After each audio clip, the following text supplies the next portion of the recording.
Call this meeting to order.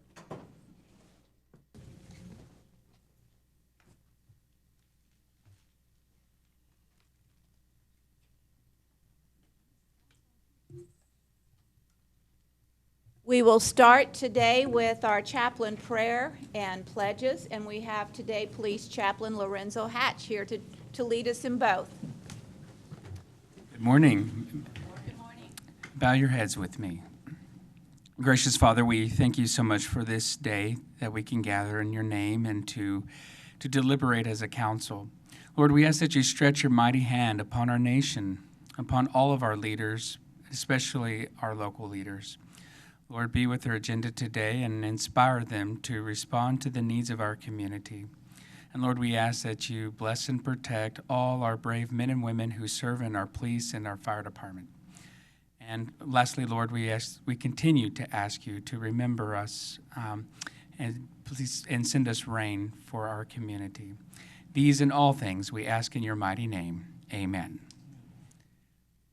I pledge allegiance to the flag Of the United States of America and to the republic for which it stands, one nation, under God, indivisible, with liberty and justice for all. Honor the Texas flag. I pledge allegiance to thee, Texas, one state, under God, one indivisible. Thank you.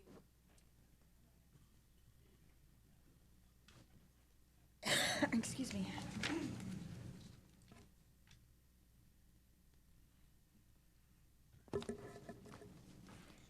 There are no proclamations today, so we will start with public comment. Public comment, you must state your name and address or SMD. Each citizen can speak just once per item unless asked to comment by council. Public comment, 3 minutes unless extended by counsel or translation services. The proponent or opponent, 5 minutes unless extended by counsel or translation services. Council has no obligation to respond to comments or questions from the public.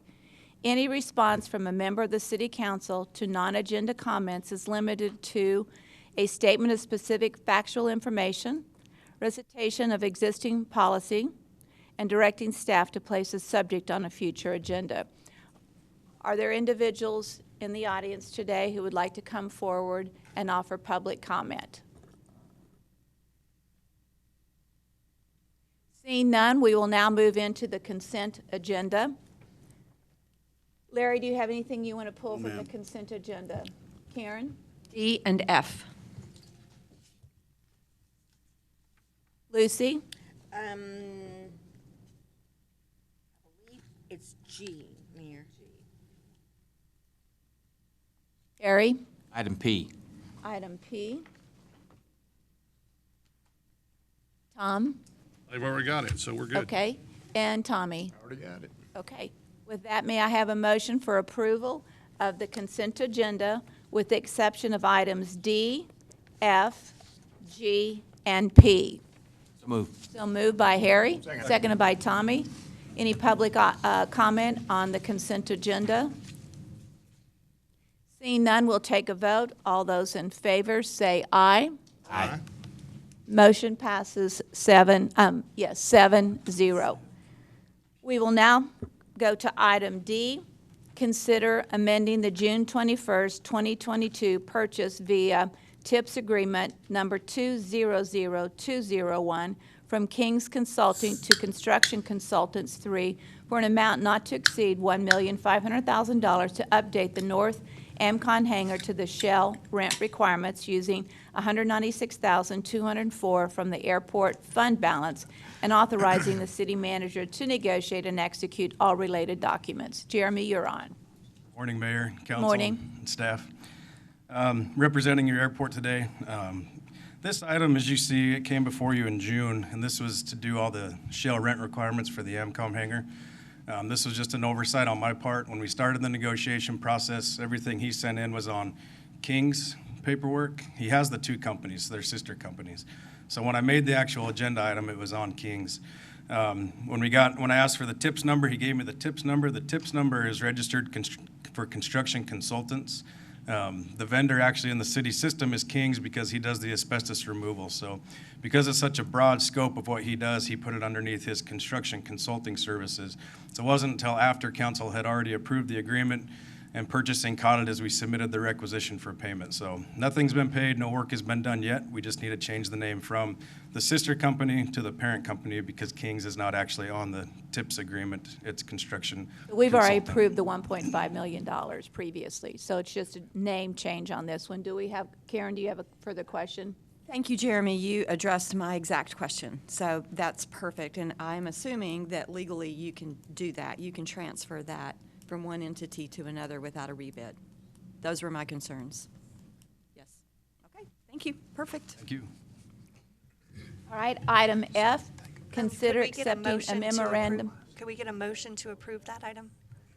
We can do it one at a time, or we can go through all of them and then ask if we can present the four. We can do it either way. Yeah, we'll do them as Typically do four. them individually. Okay, item F, consider accepting a memorandum of understanding between Texas Pacifico Transportation LTD and the City of San Angelo for railway improvements as a part of the Southwest Boulevard Rehabilitation Project and authorizing the city manager to execute all related documents. Patrick, you're on. Good morning, Mayor, Council.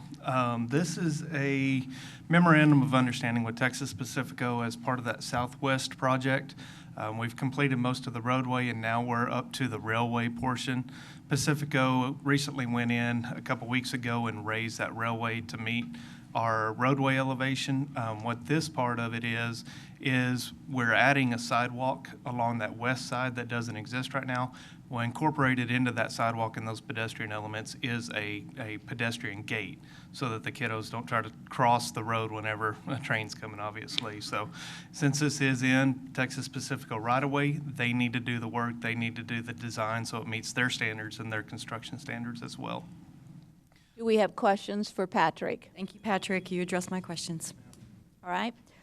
Item G, consider a resolution approving the 2022 Annual Action Plan for use of Cdbg and home grant funds as approved by City Council on July 7, 2022, and authorizing the city manager to execute the application's required certifications, related documents, and annual funding agreement for the allocation of $661,943 of Cdbg and $337,050 for the home grant funds and $17,800 in program income and $100,000 in prior years funds.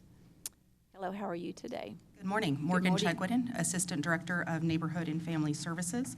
What's before you today is the culmination of the grant preparation process for HUD. So the CDBG grant, the HUD grant, and all program income and prior year funds are encapsulated in the items discussed at the July 7th meeting, which are housing rehab at $130,000, emergency repairs at $111,000, a code compliance support at $45,000, debt service obligations of $133,000 and change. And then we have the Home Buyers Assistance Program at $67,000 and change, the CHODO set aside at $285,000, and our MHMR support for rental assistance at $60,000. Lucy, do you have a question or comment? Yes, ma'am. Good morning. I wanted to ask you on this community development block grant and the home investment partnership that y'all say is the annual action plan in the summary on here. Can you explain to me a little bit about your plan as far as rehabilitation and the programs for the neighborhood? Can you explain those to me as far as that the constituents can know what they would apply for, what they're eligible for? Sure. The specific programming is largely unchanged from prior years, so the services that citizens are used to receiving from our department are largely unchanged. So there is the Home Buyers Assistance Program as far as down payment assistance, the Housing Rehab Program where you can make application for support for those kind of services, the emergency repairs, for example, if somebody has water line repairs or, unforeseen items come up that are on the customer side that they can't afford, they can make application for that. The income requirements to qualify for these programs are also listed on our website. It's a sliding, not a sliding scale, but it's determined by household size. So for example, a household of 4 would not exceed this dollar amount, would qualify for this programming. So that housing rehab and emergency repairs are direct support to citizens making application for those programs. The code compliance and the debt service are the debt service is a legally obligated ongoing loan that we have had for many years, and then the code compliance support helps those officers be back out in the field in those target neighborhoods to ensure they they meet the standards of the neighborhood.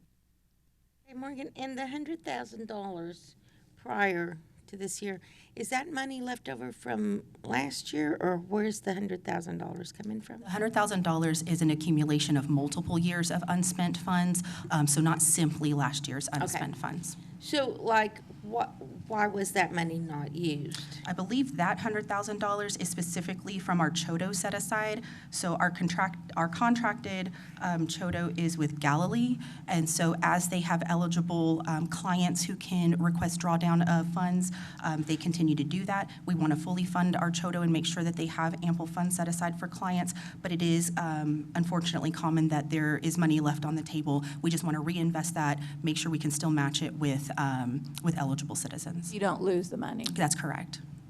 Do you know by any chance how many people or citizens we might have helped last year? In total, I don't have the total for all programs, but I can get you that information by detail by each specific program. I'd be happy to do that. That would be great. Thank you. On the Blitz program, where is it in neighborhood services?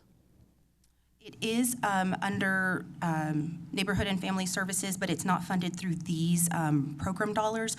And so what you're considering today in the annual action plan is simply HUD dollars and program income off of HUD dollars. The Blitz is funded with local dollars and would come in a separate council action. But in the past, the Blitz program has always been presented. In fact, it was taken away 2 years ago, and Bob told us that there was such a need and so many people wanted that Blitz program put back in, so he put it back in last year. I want to make sure that the Blitz program continues forward because it has been a very important program. And just because siding has gone up in terms of expense does not change the need for the Blitz program. Absolutely. I just want to go on record on that. Yes, I acknowledge that. I think that that's really valuable for sure. The plan as it's presented today would need to be considered just to meet the statutory requirements of the grant, but there is ample time to research local funding and amending the grant at a future date. So I need to make sure that happens. For sure. Yes, ma'am. Noted.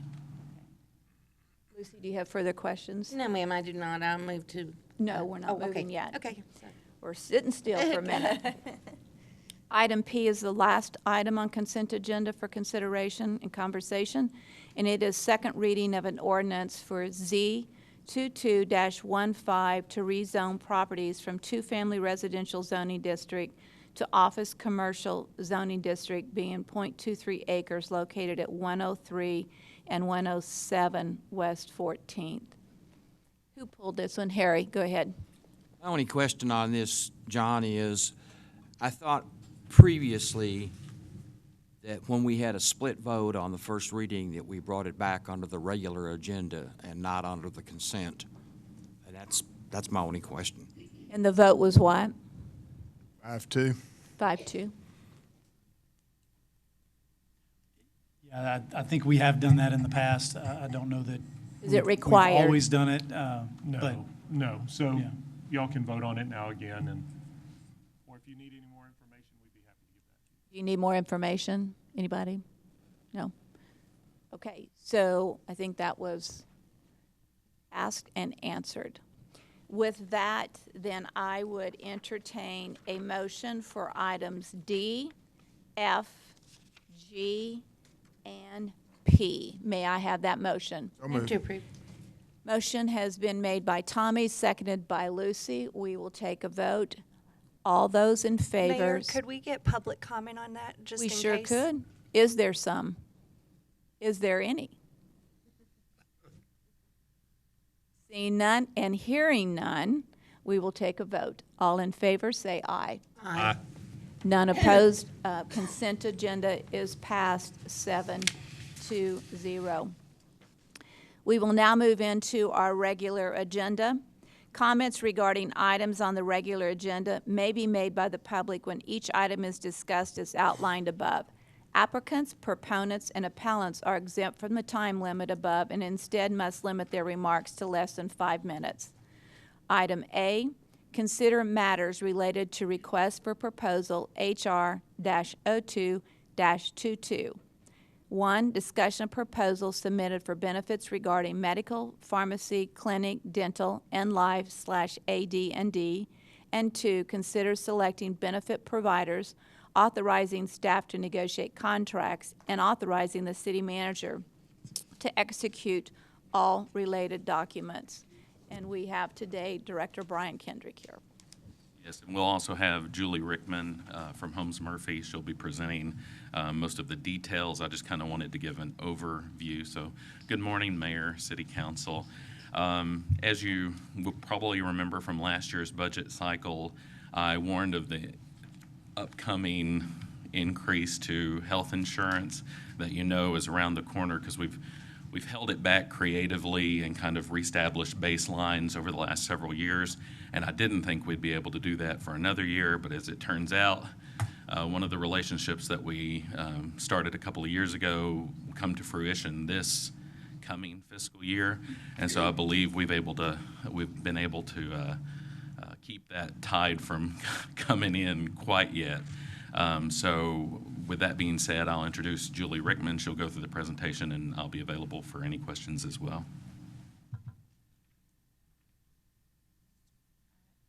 Good morning, Council. Someone help her with getting her slides up. And to start off with, my name is Julie Rickman with Holmes Murphy. Jason Newman was going to be here to present today, but you can see that I'm not Jason Newman. I've had the pleasure, though, of working with the City of San Angelo for many years, so I can answer any questions that you might have regarding the RFP process. We're going to go a little bit about budget and then the RFP itself when it comes to the benefits that we talked about for today. So first of all, I wanted to start back and go and show you a little look back on your medical and your pharmacy claims and how your trend has been running over the last several years. And you can see right now you're running about 8.7%, meaning that the cost of services have gone up for the city of San Angelo, 8.7%. The bumpy line is where your actual month-over-month pieces are. The red line is actually a trended outline that regresses it and shows it as kind of just a slope, a standard slope. I will tell you. So on that slope, where it goes up above the red line, is that primarily impacted by COVID? Part of it was impacted by COVID. Part of it could just be a large claim for those specific months. So sometimes you'll have a really large claim on a specific month, and then it'll drop down the next few months. You can see some COVID pieces that happened kind of in that 2020 area where you dropped down a little bit in April 2020 or so. You've been progressing under your trend line over the last several months, in fact, which is a positive for you as well. COVID does definitely have some effect, though, overall on your trend. It does for everyone at this point. So when we're saying that you're looking forward and we're going at 8.7%, you're pretty good in line with what the market is showing right now as well. What's the market showing?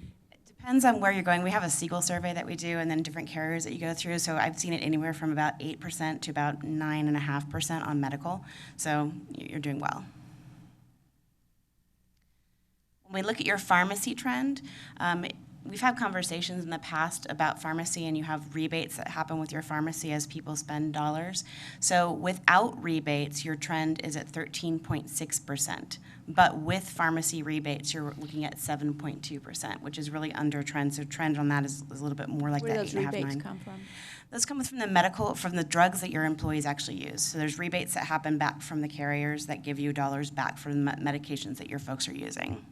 And that happens a couple times a year for you all, and you get dollars that come back through to the city as people use pharmacy. So I will say for both your medical and your pharmacy, when we're looking at at the very end where you see that $185.84, that's per participant per year. Those are under what I normally see. I work specifically with municipalities and public entities, and your medical and your pharmacy is well under what I see for most of my employers. So you're running really well. That has a lot to do with the contract negotiations that we have on your medical. And just looking at this, it's a very positive outlook considering what I've seen in the marketplace, especially recently. Wanted to talk a little bit about pharmacy in a little bit more detail as well. Holmes Murphy and the city, we partner with a company called Honest RX, and Honest RX is an organization that works specifically on pharmacy. So while we're your consultants and we work on pharmacy, they get into the nitty-gritty and all the details of your pharmacy. What they do is they do a semi-annual review of your formulary changes.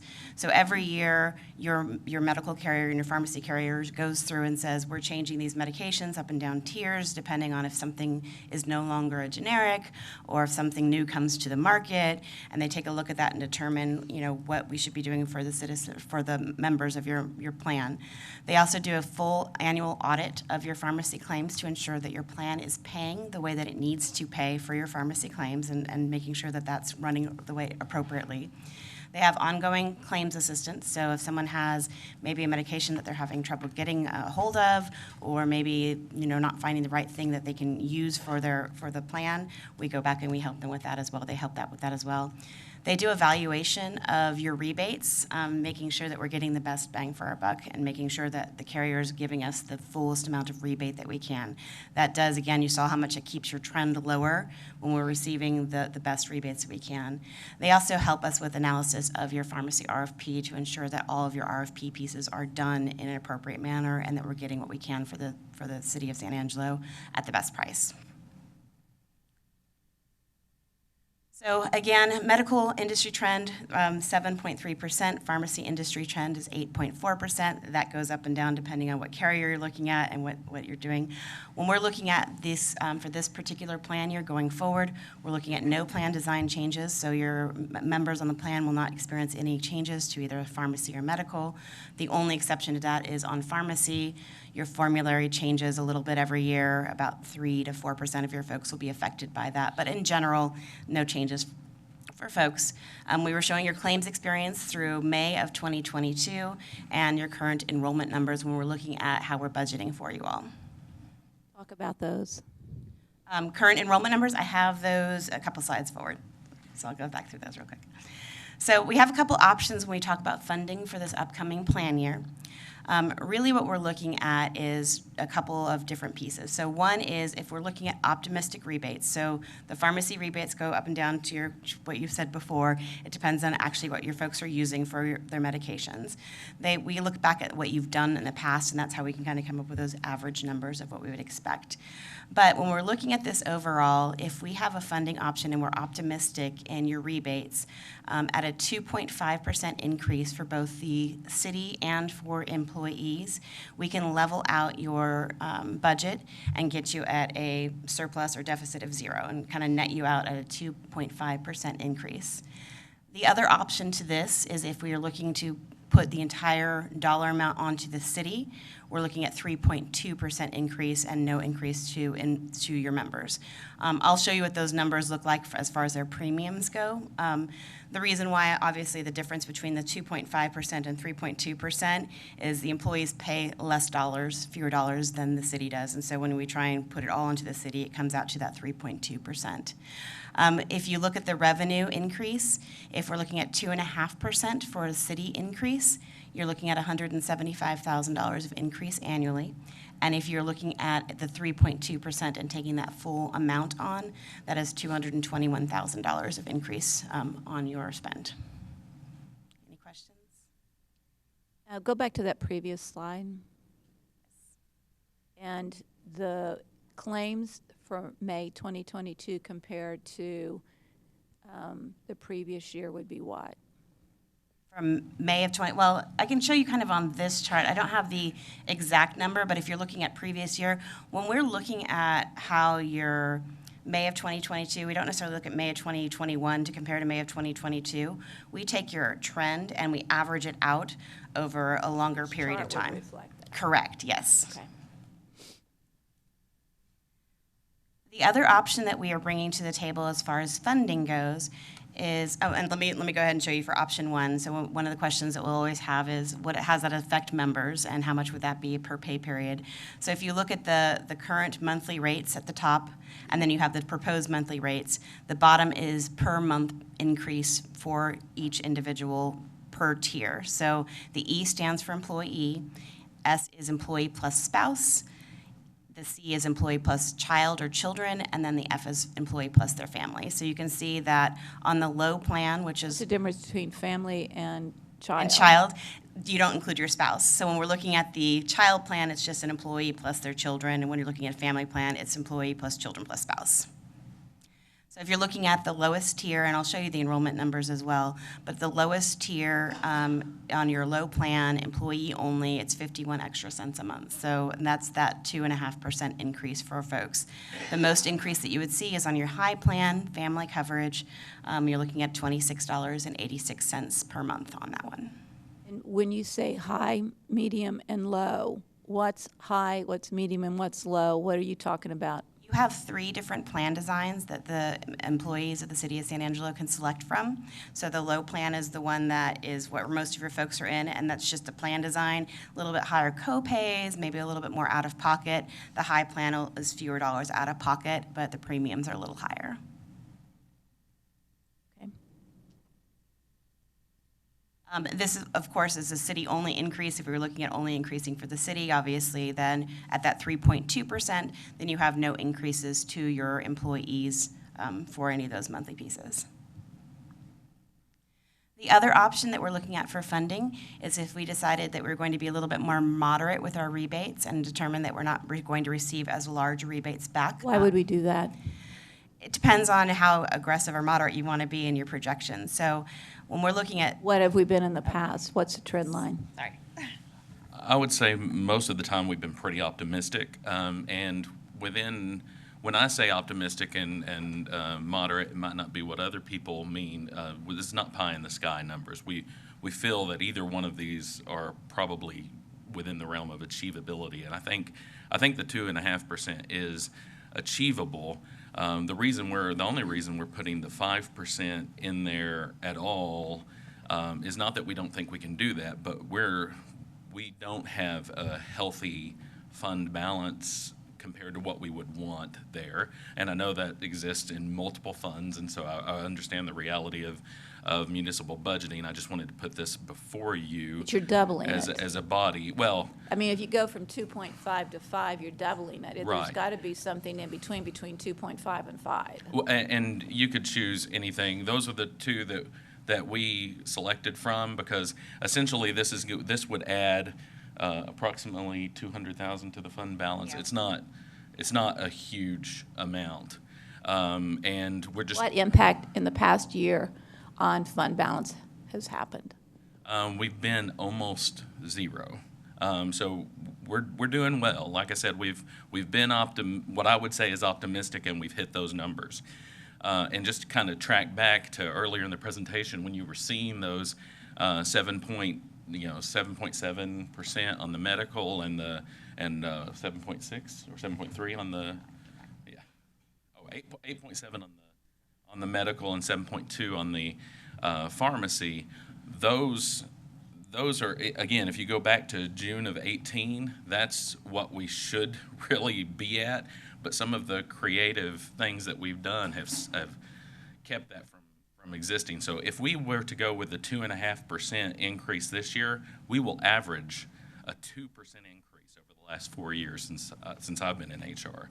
And if you take that back 5 more years, so that you can see that that trend line is not something we're making up or saying that, oh, look, we're doing well. We were trending at 9.2% for the previous 5 years.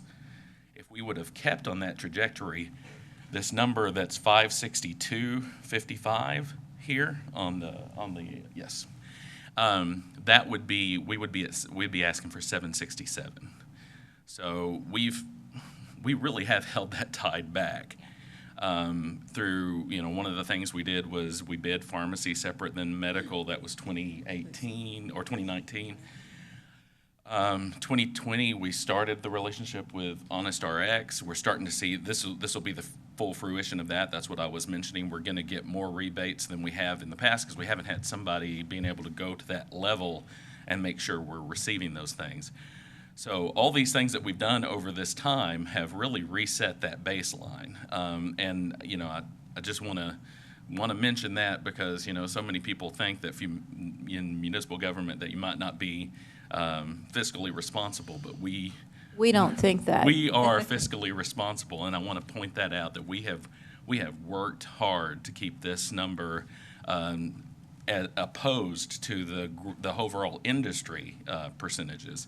And so we have done that. 2.5% is as y'all all know, we're experiencing 9.1% inflation. Typically, I think medical typically will outpace inflation. It's held back by about a year, from what I understand, but from talking to Chief. So it takes a little while because contracts are in place. It takes a little while for that inflation to really hit medical.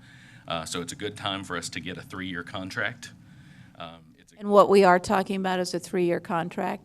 Yes, ma'am. And I believe we have 2 one-year options in this, so we could keep this for 5 years, which is huge for us to make sure that we're stable in this fund overall. And so I just didn't want to miss the opportunity to point that out, that when we're saying 2.5%, it really is against a trend line of around 7.5 to 9. Depending on whoever's plan is being managed. So, and I would like to thank my staff for working hard to make sure we're watching everything, and Holmes Murphy has been a great partner in that. And so it just can't be overstated the difference that this really makes to the overall budget, I think. I'm going to stop right now and just see if there's questions at the presentation at this point, and then we'll move forward. Tom? I want to go to the RX question, and it's simpler. So we go through and we audit, and they give a rebate. So do our employees get the rebate? Does the city as a policyholder get the rebate? How does that split? It's an offset back to your medical spend and your pharmacy spend. So basically, we receive the dollars back that goes back against basically just goes back into your account, and then you use that to be able to offset the cost of your claims. Okay, so those are kind of predetermined then, right? Yes and no. It's predetermined because we can get an assumption based on how your spend has been in the past, but rebates are really dependent on what your employees use and the drug mix that they use. So we can do, because of our experience and how much we do this, we get an idea. That's why we can kind of be a little bit more aggressive or a little bit more moderate. So we can do an actuarial value and a best guess based off of how you currently use medical spend and pharmacy spend and how you've done it in the past. Okay, so you've answered this. I'm going to throw one out to Brian. Brian, have we had any objections or have you had any complaints about using HonestRx? Oh, no, absolutely not. The end user doesn't even see that and wouldn't. I missed a point. I do want to kind of say thank you to Shannon. They were very fair in this bid process, which without them being a partner in the community, we wouldn't be where we are. So I don't want that can't be overstated as well. But yep. I'm good. Thanks, Mayor. Okay. Any other questions at this point in the presentation? Lucy? You're going to ask it, right? Oh, well, Yeah, go ahead. Sure. Well, we were wondering, what is the EE funding? What does that stand for? Employee funding. Those are your employee dollars. So we take that based off of what your employees currently, what tiers they're currently in, and your actual enrollment currently, and then that comes up with a number of what your employees are actually spending towards your medical plan. We actually figured out that part of it was employee. We didn't know what the other E stood for. Well, so Yeah. go ahead and describe what PEPM is. Per employee per month. Yeah, it's insurance. We like to do a lot of acronyms, but also I think for just the purpose of this, just to keep it smaller on the It's okay, as long as slide we of know the- what we're talking about. Yep, absolutely. Okay, any further questions at this point in the presentation? Okay, continue. So moving forward, I'm going to go back over to the option 2 where we talk about the 5% increase. So if we're looking at a 5% increase to employee and 5% increase to I don't the think city. we're going for that one. Okay. I can move forward unless anyone wants me to spend a little bit more time on this one. Okay. And this is what the spend would be, the increase per month if we were looking at a 5% increase. So I will move forward from there. This is where your current plan enrollment is. Mary, you had actually asked about this a few moments ago. So to what I said before, most of your employees are sitting in that employee-only tier on the low plan. So you see 688 folks are sitting on that, and you can kind of see the spread across the other tiers are relatively nominal when we talk about the total amount of employees that you have in the plan. So when we're looking at those increases at the 2.5%, again, that employee-only at 688, I'll go back so you can just take a look at it because I know that's important. Go back to that screen we were just on. Okay, would somebody add that 688, 58, 129, and 92 up, please? The total number. I'm sorry, the Okay, so just for reference, how many employees do we have totally?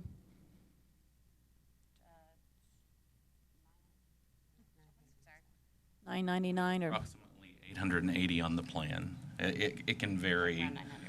Yeah. and how many employees do we have? If we were fully staffed, it'd be over 900, but That's we all right. have some vacancies. I thought it was closer to 1,000. So basically, a majority of our employees take advantage of the plan. Yes, and the vast majority of those obviously take Yeah. advantage of the employee only, which is the lowest amount. Yeah, because some have people who work in other companies and their medical is covered there, so. TRICARE or something along those lines, but they elect not to be in the plan. Medicare. Yeah, Medicaid. Medicare, yeah, we have our Medicare offering that we have for your employees too, but yeah, once they reach over the age of 65, they could be on a Medicare plan. But yeah, the majority of our folks are on the plan.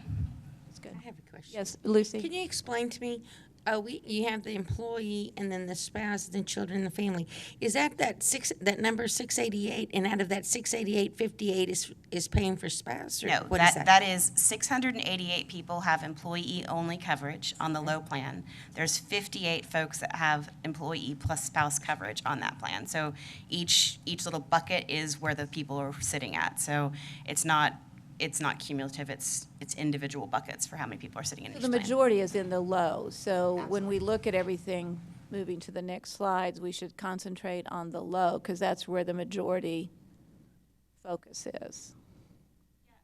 Yes, and Michael brought up a good point on the side there that I need to make sure you are aware that this does include retirees as well. And so that's the reason these numbers add up to more. If you add all these numbers together, it's going to be quite a bit over. Your pre-65 Oh, yeah. retirees. Yeah.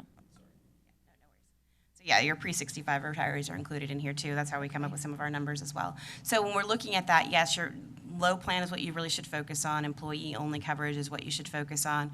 Since we're not doing much plan in the way, we're not doing really anything in the way of plan design changes, really the focus is going to be if you're looking at 2.5% increase for those folks, what that affects them per month, and that's what I was going to go back to there on this as well. So these are the increases that we're talking about, and you can see that the low plan, the dollar increase for employee-only coverage is 51 cents a month. So we're not talking about a lot of money. And so this is employee contribution as an increase, but not the city picking up the total. Not the total, correct. Okay, So just to be clear. Both the city, and in this particular scenario, it's both the city and employees take 2.5% increase. Got it? So you can see again, when I talked about that high tier and the family plan on the high tier, it's $26.86 a month. And then we're looking at the total number of folks that are in that plan. You'll see that you only have one person in the family high tier. that would be affected. So really, it's when we're looking at that low plan is where folks are really migrating towards. Okay. All right. Keep on going. So really, I'm going to go moving from medical on to dental. So any other questions on medical before I move on to dental? No, we're good. So for the marketing efforts for dental, we actually had 6 vendors respond to your dental RFP. I will tell you that our list is pretty expansive, so 6 is actually a decent number. 4 of them matched our requirements. We had 3 of them that we chose for our best and final offers through that. But really, the overall cost and the network, we were recommending to move forward with dental to Lincoln. And the other piece that we're talking about on your dental plan is you have 2 dental plans. You have a low plan and a high plan. Your high plan has been the same for quite some time, and dental expenses, I'm sure if all of you know, you go to the dentist, $1,500 does not go very far when you have a crown or a root canal or something that you have to get done. So our recommendation was increasing the maximum on your dental plan that folks were able to use from $1,500 to $2,500. I will say that's much more in line with what the market is showing for higher plans.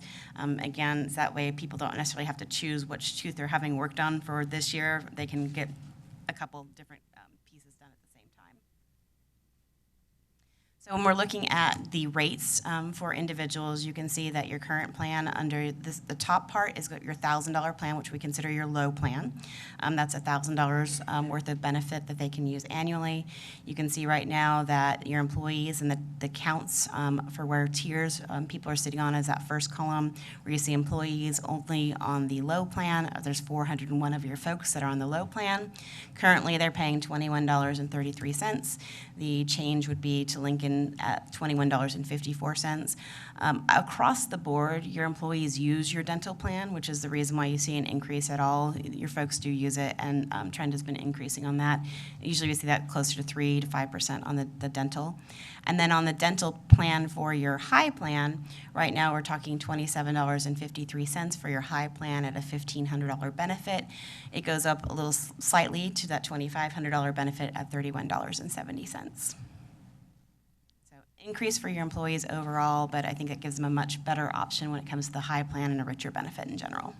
This is in addition to the previous insurance? The medical or is as this well. included in the medical? No, This is it's in separate. addition to? It was included in the total amount. Okay, so this is just breaking it out and separating the specifics like dental and eye, but those numbers are in the total medical? Yes, that was included. Just because we want to make sure we're not talking Yeah. about that number plus this number, then plus another number. Yeah, this is included in that 2.5%, yes. And so will the life, which she's about to speak to. Okay. Yep. Yeah, so in your budgeting process, we try and take into account all the considerations, including your administrative fees and all those things as well, stop loss and those. So dental, this is the scoring criteria that we had for your dental plans once we had the best and final offers back, and you can see that Lincoln had a 99 out of 100. The other ones, depending on what services they were offering, how closely it matched your current plan designs, and again, if we have renewals and guarantees, so if we have longer guarantees for your rates, then that has additional considerations as well. All of them had great references and all of them adhered to the terms of our RFP, but really when we're looking at this is overall plan design, rates, and then network is a big piece too. We want to ensure that your folks will still have access to as many of the same dentists as they did before and have plenty of access to dentists in the city of San Angelo.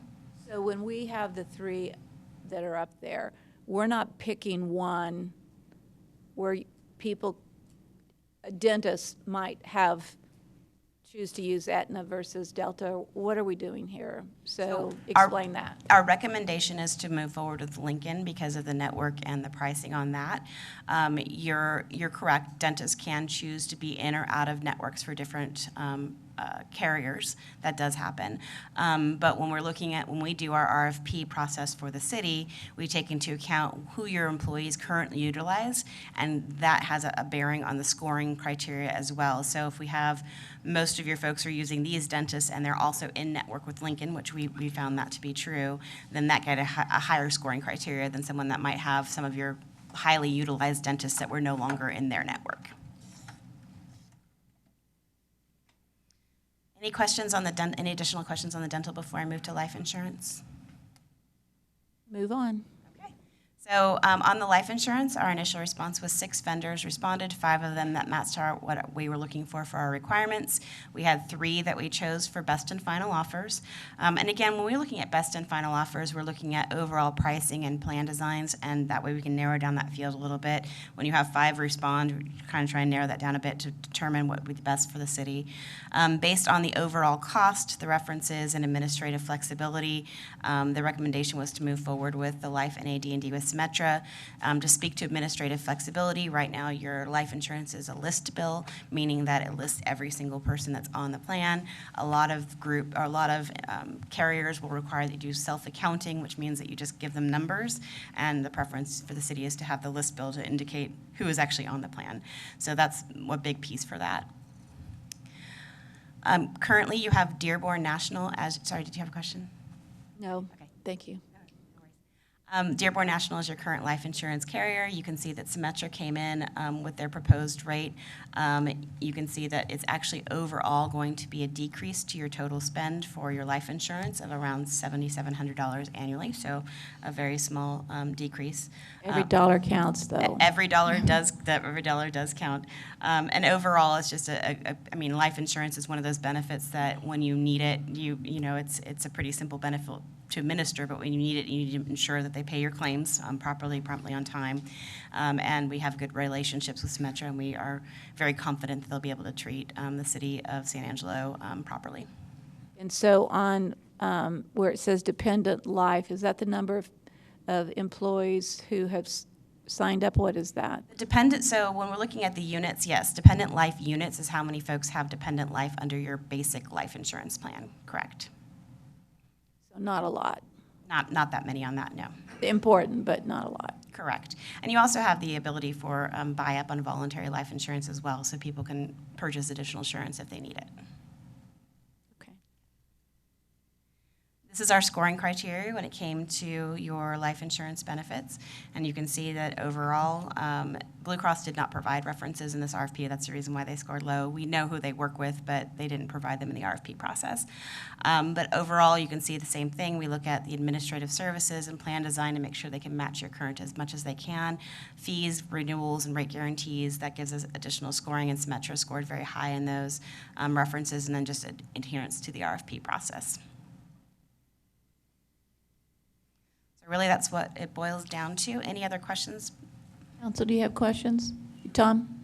So, Brian, I just want to make sure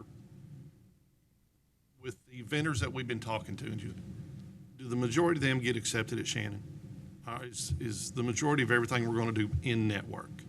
Well, there's no disruption at all in what we're presenting. In fact, I mean, of course, as we moved over to Shannon, that gave access that for years with the community relationship, folks didn't have access to some of those doctors. So overall, this is probably the best as far as... There's no conflict right. in terms of that. Yeah. And I just want to touch one more time on the reason that we put a 2.5% and a 5% option. You know, one of the things that, you know, they always say in investments is past experience doesn't guarantee future results. We don't know what tomorrow brings. And, we don't. Okay, we don't. And you can't project it. Right. Okay. And so we're just putting that as an option to build a fund balance against that. I know it's not likely, but we wanted to give y'all that option because I think it's fiscally responsible for me for the fund. So it would be 3, to or bring so it that. would be 3.5. So it would be 4. So it's Right. 4.5. Absolutely. Until 5. Absolutely. So my we're point, just, yeah. We're just throwing out there that, you know, anything above 2.5% would add to the fund balance, we think. Doesn't guarantee future results. We didn't ask you to guarantee We might it. have a bad year, but I just want to make sure that we're all on the same page there, and it seems like we are. Thank you. Further questions? All right, thank you for the presentation. All right, we will now move into item B. Yeah. Yeah, sorry. What action do you need? Because generally what we do is we don't make a decision on this until we get into the general fund and further discuss issues. So we generally do not do this at this point. We usually wait and vote on this issue until later, I believe. I was informed we can't vote during a workshop, and so we're trying to do this so that y'all have that set for the workshop next week. We haven't done it that way before, I don't believe.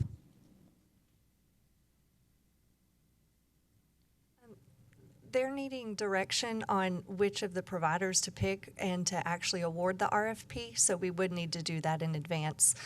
Typically in the budget workshops, we just are given general direction, and then budget feeds that into the budget that is then presented and voted on in September.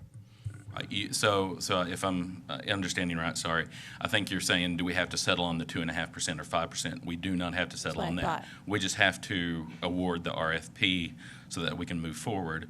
We can discuss how we fund that at the general fund workshop. We wanted y'all to have that information as quickly as possible ahead of that, so that that could be in your mindset as we prepare for the general fund workshop. But no, we don't have to set those rates today. All we're doing is to execute an RFP. So this period. Part. Tina has some comment or question. I was just going to mention that we usually do have this information for the general fund workshop, just so that when we show you the calculator and what we have left for marginal revenue, we kind of know what that is, and so council has a good idea of what we have available for other projects or ideas. Exactly.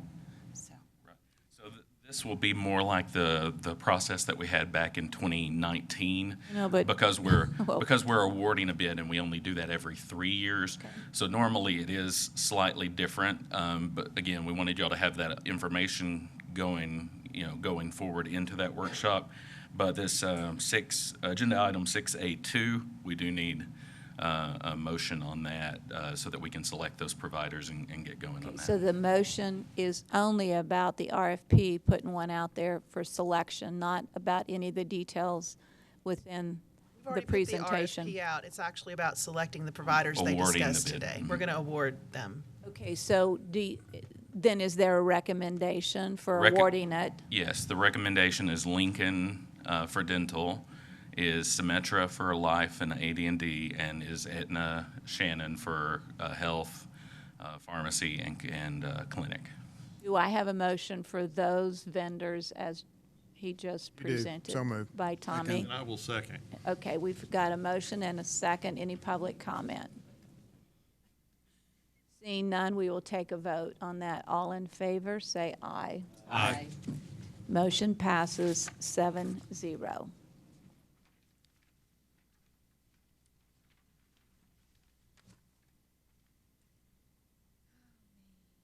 Next, we will have a discussion and direction regarding the Charter Review Committee's presentation, and I think we have many folks in the audience for this today, but Judge Gilbert, you're the spokesperson. You're on.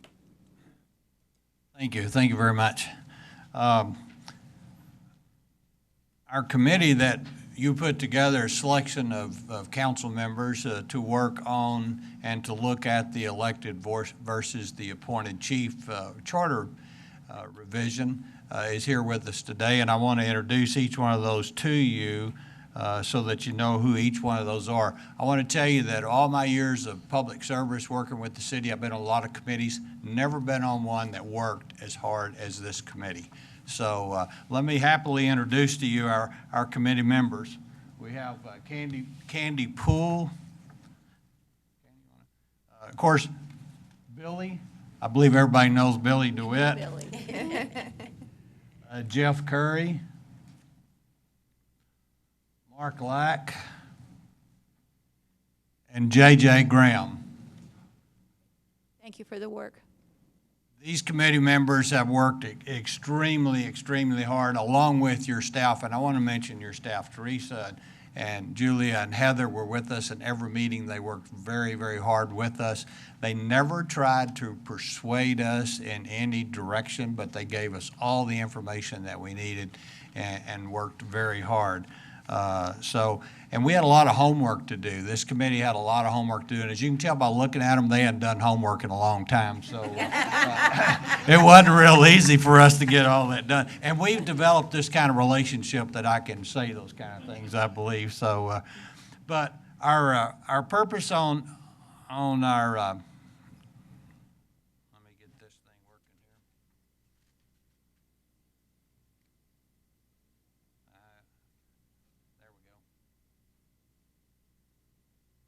Okay. Our charter purpose that we had, our committee purpose that we had that was given to us by you as the city council was to evaluate the elected and the appointed chief and to provide a recommendation back to you. Each member of this committee, some of us came in with preconceived notions of what we thought should happen. And so we had long talks about that, and everyone committed to look at this with an open mind, a complete open mind, because we want to look at one thing, and that is what's best in the best interest of the city of San Angelo. And that's where we went to. You gave us a very simple chore, elected versus appointed. You know, if you talk to people in San Angelo, there's two things that you can get somebody from San Angelo really fired up about. That's football and the elected chief.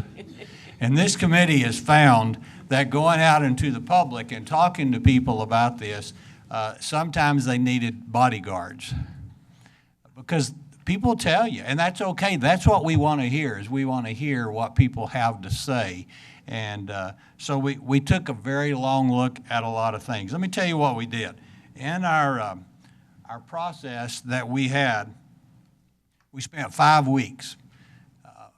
We were told we want to try to be ready in case there's a November election to make a decision on this. So we had 5 weeks to do this. So this committee met twice a week, at least 2 hours every meeting, and then they did their homework. And we went through a lot of things. We talked to individual people. We spent over 16 hours just in meetings. We spent over 20, 30 hours in talking to individuals. We looked at Section 60 and 64 of the city charter. We reviewed the state and local statutes, the Texas Local Government Code 143 of Civil Service that controls the police department and the chief, the Texas Government Code 142, meet and confer. We looked at all that. We looked at the San Angelo Civil Service regulations.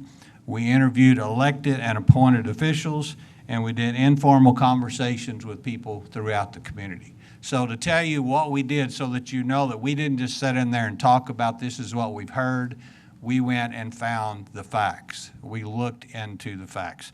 And we did talk a little bit about what we heard. But let's look at the San Angelo City Charter. The city charter was created to have the elected police chief for the city of San Angelo. 61 says that the chief shall have been a resident of the city of San Angelo for a period of at least 2 years immediately prior to his election and shall possess the qualifications of electors in said city. So are you telling me that the only 2 qualifications to run for chief of police is they have to have lived in this city for 2 years? Be an elector. And yes, ma'am. You must have been looking at my paper. I've got that written down right here. Just making sure. That's correct. And that the term of the chief is going to be for 4 years. Those are the requirements. That's it. Is there an age requirement? You have to be an elector, so you got to be 18. Just to say that specifically. You have to be 18 years of age. You have to be a resident of the city of San Angelo for a period of at least 2 years prior to your election. That are the only requirements that there are to run for chief of police. So there's no experience required? No, ma'am. So when we looked at those and we kept going through the city charter and looking at what are the other requirements that we have or anything that we have in the city charter, we have Section 63, which is the duty and the powers. Judge Gilbert, may I just stop one moment? Because I think what we did, I don't know if you said as part of your committee members, David Howard, because I think he's in the back of the room. That's right. We have and David I want to Howard. make sure everyone understands that we had representation on this charter committee as well from the police department. Yes, David Howard, he's the assistant chief of police, and he was with and sat with the committee each and every meeting, and he added a lot of information, gave us a lot of things, and we very openly, and you would think it's kind of hard because there's a policeman sitting right there that's assistant chief, but he was very good about taking everything that came at him, and he came back at us. So it made for a real good situation in our committee. It really worked out really well. Okay, 63 says that, let me get to 63 here. It shall be the duty of the chief of police to preserve law and order within the city of San Angelo, and especially to enforce the ordinances of said city. That's the duty and the powers. The authority under 64 says that the chief shall have the exclusive control of the police department of the city of San Angelo and shall have the right to select, employ, discharge at will, and prescribe the salaries within the monetary limits fixed by the city budget, the employees in such department. So we have 63 and 64, the duties and the authority, and through our research, we find that under authority that this statement is not correct. That it is not correct, and I will explain to you why here in just a moment. Then we looked at the Texas Local Government Code 143, Civil Service Statute. And under that, it provides for appointed chiefs. Under that statute, it does not provide for elected chiefs. It provides for appointed chiefs. And it sets the minimum. Well, that's totally in contradiction. Yes, ma'am. The civil service provision, not really contradiction, it's just there's not a provision here for elected chief. There's a provisions for appointed chief. And one of the reasons why that is that we are the only city in the state of Texas that has an elected chief. Now, there may be another small one out there somewhere we didn't find, but as far as we know, we are the only city in the state of Texas that has an elected chief. And so that's why there is no state law that authorizes chief of police. We have state laws that authorizes the sheriff's department and the election thereof, but chief of police, because they can be done through charter, you can have a charter that provides for elected chief just like we have. You can have ordinances that give this authority. And so it's not mandatory or required that you have to have a state statute in order to have an elected chief of police. Now, through the years, as most of y'all know, I was with the city for almost 50 years, and I watched a lot of elected cities slowly turn into appointed. And so that's happened through the years until the point that within the last 12 years, there were 3 left. Now, according to the information we have, there's 1 left, and that's us. So that's why you don't see provisions in state law, provisions in the civil service, because there are no other departments other than us. How does that work then with civil service? Teresa, I mean, how does that legally work? Basically, civil service, as the judge will go through, talks about how the benefits and rights of the officers. There is a reference, very brief in civil service about elected, but it talks about if you're going to have an appointed chief, this is how they have to be appointed, and that's appointed by city manager and confirmed by council. So, and then it's like, unless elected is the only part that it says in civil service rules. So what the judge is saying is that it talks about how the chief is selected in an appointed system, but does not have any reference at all to qualifications or anything related to an elected system. That's there. All right, let's move on to, that was the local government code of civil service. So let's move to 142, which is the provision for meet and confer. And y'all are very familiar with meet and confer, some of you are, and we have that in our police department, but we are a city, at this time, I believe they call it meet and confer without a contract. So we're operating now under civil service in the city of San Angelo because civil service was adopted back in the 1960s by the city of San Angelo. So we operate under civil service, and then provisions come in meet and confer, then you'll operate under provisions of meet and confer and civil service. So Pretty confusing. Yes, ma'am. Believe me, you can ask these people. We went, and I'm liable to get some of this wrong, so I apologize if I do, but we found there's a lot of complications and a lot of things. But that's going to be whether we have an elected police chief or an appointed police chief, because these are just the provisions that affect and how our police department is operated. All right, so let's move on and tell you a little bit about the people that we interviewed, because we spent a considerable amount of time talking with them. As you'll see on here, we have Frank Carter, who is our current elected chief of police. We have Brian Dunn, who was appointed fire chief for the city of San Angelo for many years. And then we have the appointed police chief from Brownwood, Ed Kading. And so I'll tell you a little bit about each one of these individuals, and I haven't even looked. I'm sure Frank's in the room.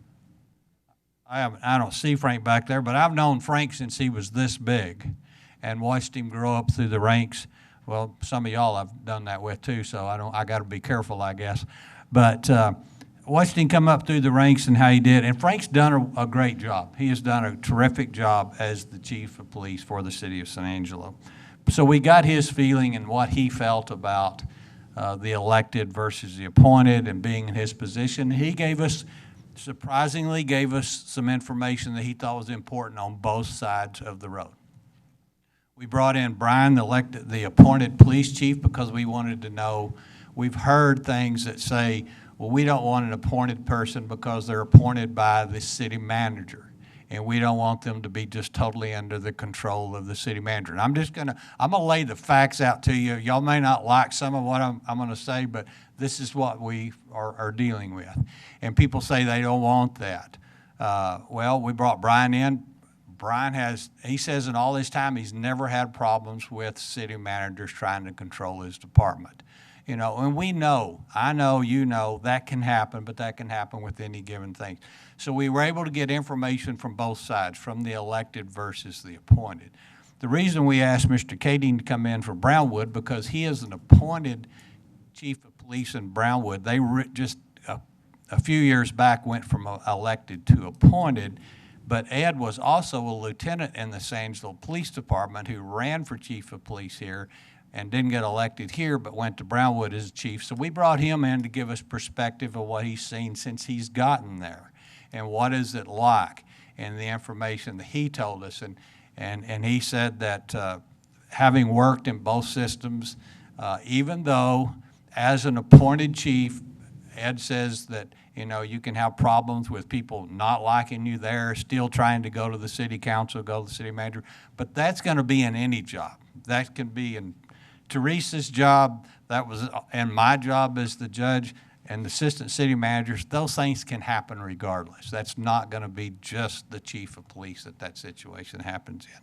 But Ed was very happy with working with an appointed system, and he did tell us the good things about the elected, that he thought, the few things that he thought was there. So we heard both sides of everything that everybody had to say and questioned them at length of what their feelings were and the facts, not only just their feelings. Now, we went out and talked to people in the community, and here's one of the first things we got from their responses, as you will see, is that they said, not again. When we talked about elected versus appointed, does it need to go to an election? Not again. It's been up for election several times. And I think the last time, and I may get this wrong, but I believe it was 73% to stay elected in the city of San Angelo. So one thing that we as a committee talked about is we may have feelings about how we would like to see it in the city of San Angelo. Maybe we want it to be elected, maybe we want it to be appointed, but what it boils down to is what the public, what they want, what the community, what the citizens of San Angelo want. Because they told us that they didn't trust the city government. That was one of the biggest things we heard. The city runs on a buddy system with self-interest of city management and taking priority over city needs. The city just wants to appoint someone that'll do their bidding. An elected police chief is free to do whatever he wants, when he wants, and he only answers to the voters. And that the city wants to control the police budget. We already control the police budget. But I'm telling you, these are the main things that we heard from people. When they say that the police chief only answers to the voters, what does it take? What percentage of the voters would it take to recall a police chief? The recall provision that I'm familiar with speaks directly to the mayor and the city council members. For a city council member, it would be, city council and mayor, 30% of the registered voters. But it it's not specific about a police chief? So, and I ask because if someone was trying to get signatures or whatever happens. I think it would be the same, but I'm not sure, but As we go through it, there's a number of areas where the police chief just isn't anticipated to be the same. So we would follow the same process for recall, but of course, without any precedent or any direct language in our charter to address that, that would be something that could be open to challenge. we're going to address that just a little bit here in a second, but we wanted you to hear the comments that we heard from some of the people.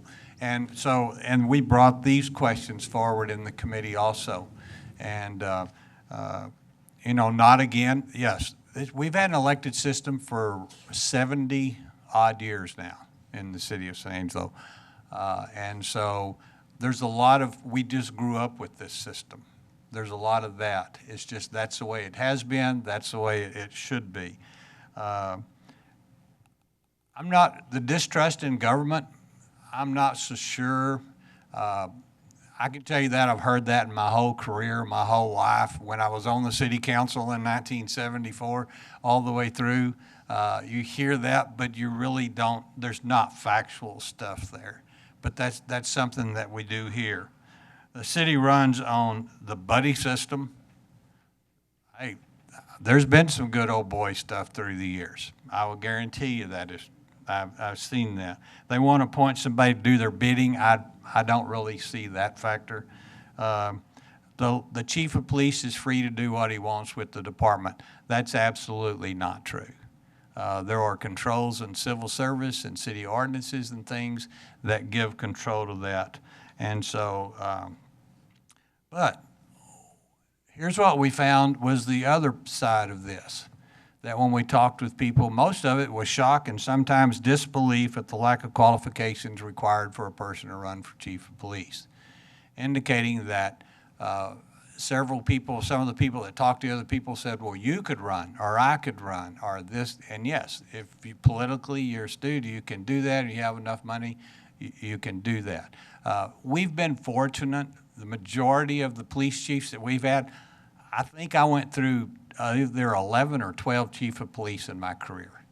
And most of those were extremely good chief of police. We've been very fortunate with the majority of our police chiefs that have come through, and they did a great job. And most of them have been people that were qualified and had the things that were necessary in order to be the chief of police. The lack of knowledge about how the chief's duties are regulated by federal and state law was another thing that people said. They had no idea. They thought the chief of police could, I can hire them, I can fire them, I can do whatever I want, they can do this and that. And in our findings, we found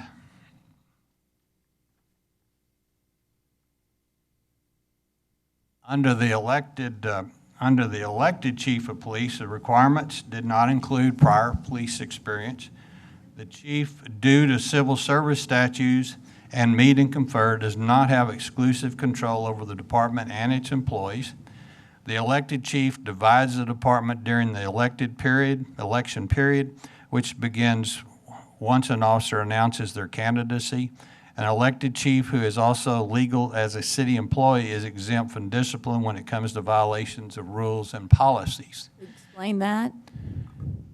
Well, meaning that because they are elected, they don't fall under the same classification or category that Julia does or Teresa does or Rick does, that they're elected. So therefore, if they do something wrong, the only way that it can something be happened is through your recall petition to get them out of office. There is no provision, correct me if I'm wrong, no provision for suspension, removal, administrative leave, any of these type of things because of the elected chief, correct?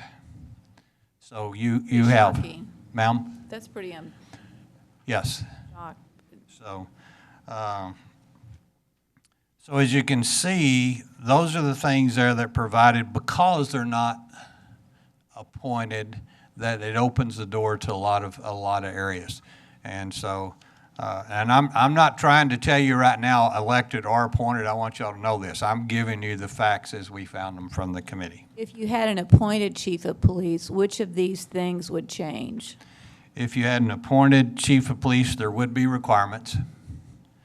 The duties of the chief and the authority of the chief are going to stay the same whether they're appointed or whether they're elected, because civil service, meet and confer, and the laws provide for what those are. That's not just an open door. That's going to be the same regardless. Elected chiefs divide the department. We wouldn't see that because of the election. There wouldn't be that election. But there is something else I'll get to in a minute on that. As an appointed, then you would also have the provision of suspension, removal, things of this nature that you don't have under the elected system. So we found under the appointed chief of police, the civil service statute defines minimum requirements for an appointed chief, so you have minimum requirements before you can be appointed. What would they be? If we can hold 1 second, I believe it's about 2 down. Okay? The chief of police under civil service and meet and confer is going to be the same with appointed. The police department would not be divided in ranks during the election, but may be united in its disdain for the selection of the appointed chief. I mean, they could still be upset because they didn't like who the city manager and the city council appointed. So there could still be that, but you wouldn't have 9 months, 8 months, 6 months of political election time going on during that.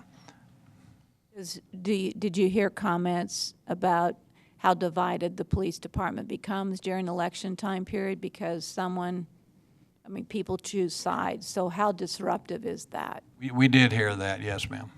We did hear that that is pretty much the norm. I will tell you this, that with our last chief, Frank, that's come in, probably the least amount of that I've ever seen. I have honestly seen it. Being right, as the judge, I was probably the closest city employee to the police with being outside of that. There's been a lot of that in the past where if you support the wrong candidate, you might get moved to nights or you might get moved to the basement to do evidence or things of this nature. That has happened. That has happened at certain times, so yes, that's there. Okay, here's kind of a comparison here for the research findings.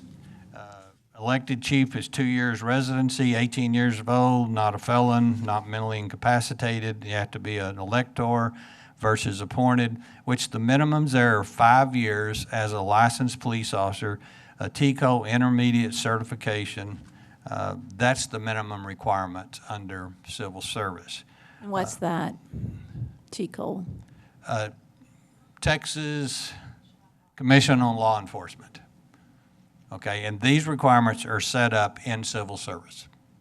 But they're not required of an elected chief? They're not required as an elected chief, yes, ma'am. And you don't have to be a licensed police officer to run for police chief? No. One thing we found out, you don't even have to have a Texas driver's license. So, Tom, did you have a comment on that? I heard something. I have a son who's fixing to graduate, and I'm fixing to throw his hat in the ring here. Tom could be police chief? No. Okay. So as you can see, I'm giving you both sides of this for you to look at here. And I guess what it all boils down to is the reason you wanted us to come here today was to give you a recommendation. Well, as I stated, we've had 5 weeks. We've had a lot of work. We've talked to a lot of people. This committee, they've done such a terrific job of discussing everything we just talked about, discussing every bit of it. And believe me, they took both sides. And I can tell you that 2 of them, that I'm not going to say which 2 because I haven't even told them this, but in my mind, I feel like they were totally on one side. And then as of the last couple of weeks, they were right in the middle, just like me, because the first thing I told this committee when they asked me to be chairman was, okay, but you got to understand, I'm not crazy. I'm going to argue both sides. And I look up now, and every member of this committee argues both sides. They argue both sides. And I think that's something that's great, because we're not just looking at one side. But the recommendation that we have for you today, we're not going to recommend that we have an elected or an appointed. Right now, we're going to recommend that give us some more time. You know, you have an election coming up in November, but we also have an election coming up in May. From what we've been told from the community, from what we've heard, and we've talked to we're not talking about we talked to 10 people. We've talked to a lot of people. And what we find is, well, first off, I'm going to ask y'all, how many of y'all knew civil service overruled most things that the chief of police could do? Did anybody know that? Okay. Did anybody know about meet and confer overrules a whole lot of things that the chief can do? And the chief's not even involved in that. I just didn't know what those were. Okay, all right. Okay, so I'm talking to you as the city council and the mayor. Do you know how many people in the public knows that information? You know, we haven't found anybody that really does that hasn't been involved. I don't think you probably found many people who understood how the qualifications were so nothing. That's right. That was a major factor. I can tell you, Candy, everybody that Candy talked to just about, that was their major deal right there. Because every meeting she would go up, talk to 3 more. Guess what they said? And so, but here's what we're recommending, and I've got it written down here, but I'm just going to tell you from the heart. We need to talk to the public. We need to inform, I'm not going to say educate, we need to inform the public of just more than what I've informed you today, because believe me, we can go on for another 30 or 40 minutes. We need to inform the public, and whichever way the public wants to vote on this, that's their job. But I believe they need to vote after they are informed. Now, this committee, and we have totally agreed to this, we are not going to recommend one side or the other to the public until we have received all of our information back from the public of what they want, after they've had a chance of being informed. So, what we want to do is we want to ask you to let us have until January to come back with a recommendation that would go on the May election. And in this period of time, we want to develop a public outreach and public education plan to inform the citizens of St. Angelo of this extremely important project. We want to elicit feedback from the public so that we can develop our recommendations. And here's our potential program that we want to do. We want to work with the local media to distribute all this information. Social media is how you get it done in today's world. We want to host a town hall meeting, maybe 1, maybe 2, whatever it takes. We want to work with the communications department, with the city. I think Teresa and Emma and Julie have already talked to Brian about helping us with doing this. We want to do a social media outreach. We want to use Channel 17. We want to provide bilingual. We want to provide as much information that is information, not a political campaign for or against. We want to provide information to the public that allows them to receive this, and then they can vote informed. One thing that I might have missed, and you might have covered it, but because we elect, what we also find is that most of the candidates are within our current police department. Yes, ma'am. So you don't have people from other cities who might have terrific experience or good experience coming into our city to run, because it does become more of a popularity contest with credentials than, and so your candidates all come from a pool of existing police officers, Yes, ma'am. primarily.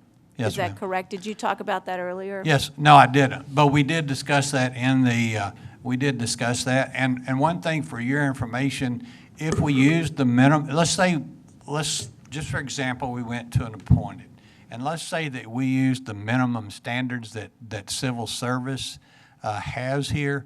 And I may be wrong on this number, but my understanding was that Dave gave us information, and maybe the chief did, that we have roughly 70 officers that would qualify to be appointed to the chief of police coming from this unit. Okay? And we even looked at, well, what if the qualifications were this, this, and this? And it was even, we had 60 officers in our department that would be eligible for appointment as the chief of police if you made those requirements. Because we got requirements, qualifications from cities all over the state and looked at those. Not just, we didn't just look at civil service. Teresa and them got us this information. We looked at it, and we felt like if we were going to do this, it had to be raised. So we have already looked at both sides of this picture. What we would do if we came back and recommended elected, what we would do if we had to come back and do appointed. We have some thought processes here that we want to that we would lay out. I think also, I think most of us sitting up here would also say that this isn't about the current police chief. There's, as you said before, Chief Carter's done a terrific job as police chief. Yes, So ma'am. this conversation has not come up because of his performance. I think everyone here would say he has strong support from the public and from council. So this isn't about our current police chief, has- and we just need to be No. very loud and very vocal about that. Yes, it has, and the committee itself, we made that, I believe we made that clear the first day. The very first day, we made that clear that this has nothing to do with the current administration. Police chief, assistant chiefs, it has nothing to do with them. This is a matter of, as a community, for us to look at what direction do you want to head in. Okay, I'm just going to ask each council member if there's questions for Judge Gilbert or any comments, so everyone has a chance to voice something. I'm going to start with Tommy. Thank you, Mayor. Alan, did y'all talk about if we felt that it was important to address the lack of qualifications for police chief, be it elected or appointed? If we wanted to do something about that now, how would we go about inserting into what the framework we have right now, how would we go about inserting that into the process? We knew that was going to be a question, Tommy, and I appreciate you bringing it up. Yes, sir. If, let's just say for if right now, and we give a lot of ifs, let's say we were to be going to fall ahead and going into November for the election, okay? If you wanted to put on the ballot and say, we're going to keep an elected chief, but we're going to require that they have these qualifications, let's say a master's under TCO, 10 years experience, have been a supervisor, have been a commander, and I'm just throwing out some stuff here to you.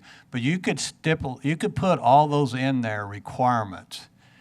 Texas driver's license. You could put all those requirements in there, and then it could be voted as an amendment to the charter, and then your next elected police chief would have to meet these standards in order to be elected, yes. That was my main question. Thank you, Tommy. Tom? You know, Alan, the thing we look at here and being an advocate of looking at this process, and we can't thank the charter group enough for going through what they're going through, but I've had lots of phone calls on this, and I put the scenarios in front of them, and I say, the purpose of this charter, one thing is to take, and they've heard me say this before, it's kind of to take the politics out of public safety. And with that, I don't know how that agenda moves forward, but I thank y'all for doing what you're doing, but I want to say my question to the group is the majority of the objections you have to this, is it from people not knowing the entire situation and how this goes? Because I would say the 10, 15 people I've talked to after I explained to them kind of the purpose of looking and going down this path is the more they learn about it, the more open they are to the other side. Is that what you found? Come on up, Mark. Come on up. Come on up. Come on up, get a turn at the mic. You need to be on the microphone. This is Mark Lack. Hi. In my personal conversations, I'm not going to say exactly who, but everybody in this room knows who I have spoken to. Even they, when I gave them the qualifications, they got shock. So it wasn't just a typical person in the grocery store that we may say, you know, did you know that your 18-year-old child can now run for chief of police? And I would tell people that. My daughter's, who's about to turn 18, will be eligible to run. And I said, she even laughed at that and thought that was hilarious. And I said, no, that according to our city charter, that is correct.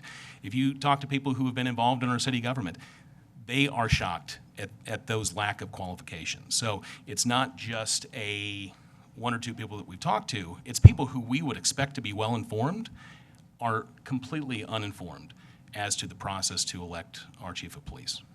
Thank you for those comments. Tom, you're good? Harry? Tom. Oh, go ahead. I'm sorry, No, go ahead. I'm Judge Mayor. I'm sorry, Mayor.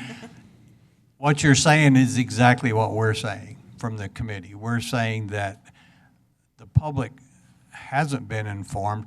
Of all these years that it's come up for election, never has there been a situation that allowed for information to be given out to the public. It's always put on the ballot as appointment, yes or no, or election, yes or no.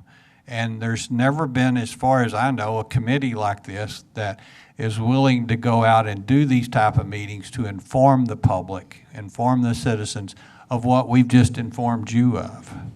And you're absolutely correct. There's some things in here I didn't know. And there's some things in here y'all didn't know. So we know they don't know. And they may know it and still decide they want to go one way or the other. But my requirements of everything in my life has always been, before you make a decision, become informed. And that's what we want our public to be, is informed. And if they're informed however they decide it, then that's the right way. But they have the right to be informed. Thank you. Harry? Yes, I'll reiterate a little bit about what Tom said. I certainly appreciate people that are sitting on this Charter Review Committee.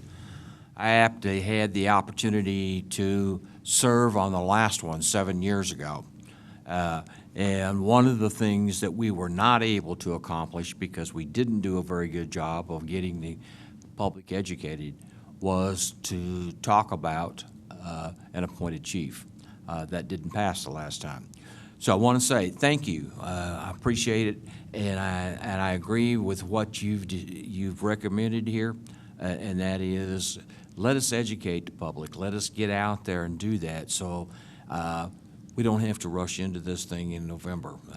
Personally, I would rather make sure that every citizen had the opportunity to learn what's going on and to be educated before they went out and voted. So I want to say thank you. Also want to say, go back and say this again, one of your first slides that showed the qualifications. All you got to do is live in San Angelo for 2 years. You do not have to be a police officer. If you've got the time and want to run, then if you win, the only thing that you've got to do is become a certified certified peace officer within 12 months. I mean, and that's state law. Is that part of our charter? I see no, people. that's statute. Okay, but I think what they have to do is they have to become a chief administrator of and Tracy and David might be able to help with this, but the chief administrator, there's this course for that, and they need to complete that course. But I do not believe that requires being a peace officer. Certified peace officer, not a police Different officer, things. peace officer. Peace officer, right. I do not believe it requires that. You just have to become a chief administrator. And there are situations where police chiefs are purely administrative and run the department, and they don't do the law enforcement work, but. Okay. So with that, I just hope that we can get to the spot where people understand what we can do. I offer one other suggestion that I've offered to the city manager for years, and that is, if the citizens still do not trust City Hall to appoint a police chief that would run this particular city, maybe they should look at appointing a police commission, not police commission, I want to say safety commission, that looks at the fire chief, the police chief, and the emergency manager. I mean, there's other ways to do this, and I just offer those suggestions. But anyway, we can look at those things. Thank you. Lucy? Excuse me, Mayor, may I address that Yes. with Harry right quick? Under the civil service provisions, because we talked about this, exactly what you said, civil service provisions, if you go to appointed, is going to be city management appointment with consent of council, because that's requirements under the civil service. There are some cities within the state of Texas that have police or safety commissions, one of them. They can, but I have to let Teresa address this more, but that's the requirements that are set up under the city, civil Yeah, service. this gets down the road someplace else. Yes. Lucy? Oh, I just want to thank you for every one of y'all for your past, present, and future time that you're putting into this. It is much appreciated, and we thank you for the information that y'all are bringing to us. Karen? I won't waste any more time. The good questions have come from the colleagues on the other side of the table, so thank you for your wisdom and prudence in the recommendations that you're making going forward. I appreciate that. Larry? I could first of all say ditto to everything that's been said, but now the question is who's going to create the prerequisites? Who's going to create what, Who sir? is going to create these prerequisites if we do it for elected?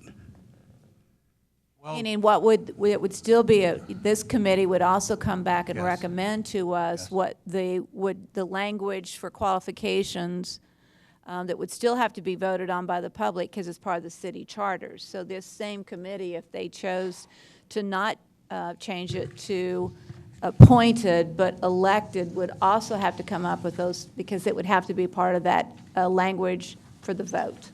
Okay. Yes. And last of all, some folks may have a fear that if you stack the prerequisites too severely, you're eliminating part of the potential field for folks to run for office, for this office. You'd certainly use other cities, and you're not just going to throw darts at things and come up with them. We would have to use other cities' requirements and knowledge and information about all of this. We're not going to.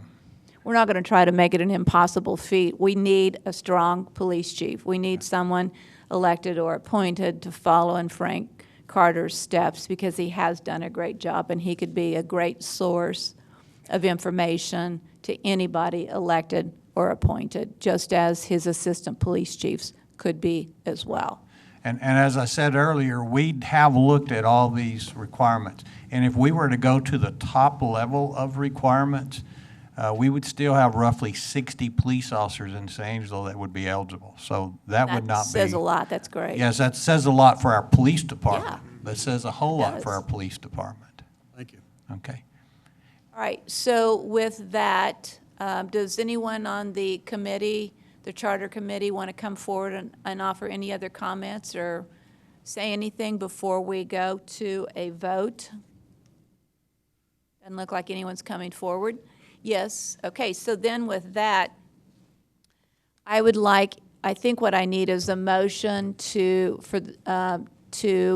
delay or put May in as a time period for a potential election on this issue. What do we need, Julia? We have this posted as discussion and direction, so if the council, I think we have a consensus that you'd like the committee to come back in January with a final recommendation. I think that'll be good. All right, is there anyone opposed to that or any further comment? All right, so I think you all have direction from us, and as a final, thank you for what you've done, the work you've put in, and the work you're going to be putting in, because it's not over yet. So thank you very much. All right, with that, it's 10:07. We are going to take a break. We'll be back at around 10:15. If you could stay just a few more minutes, if you don't mind.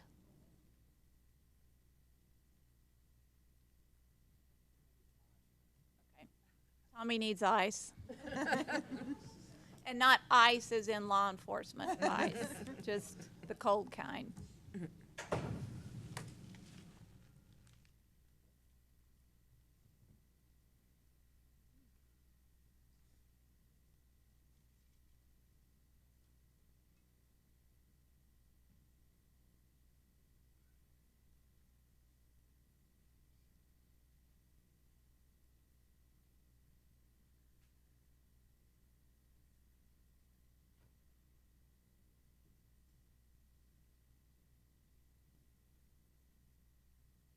All right, we are now open for public comment on the conversation presented by the Charter Committee on elected versus appointed.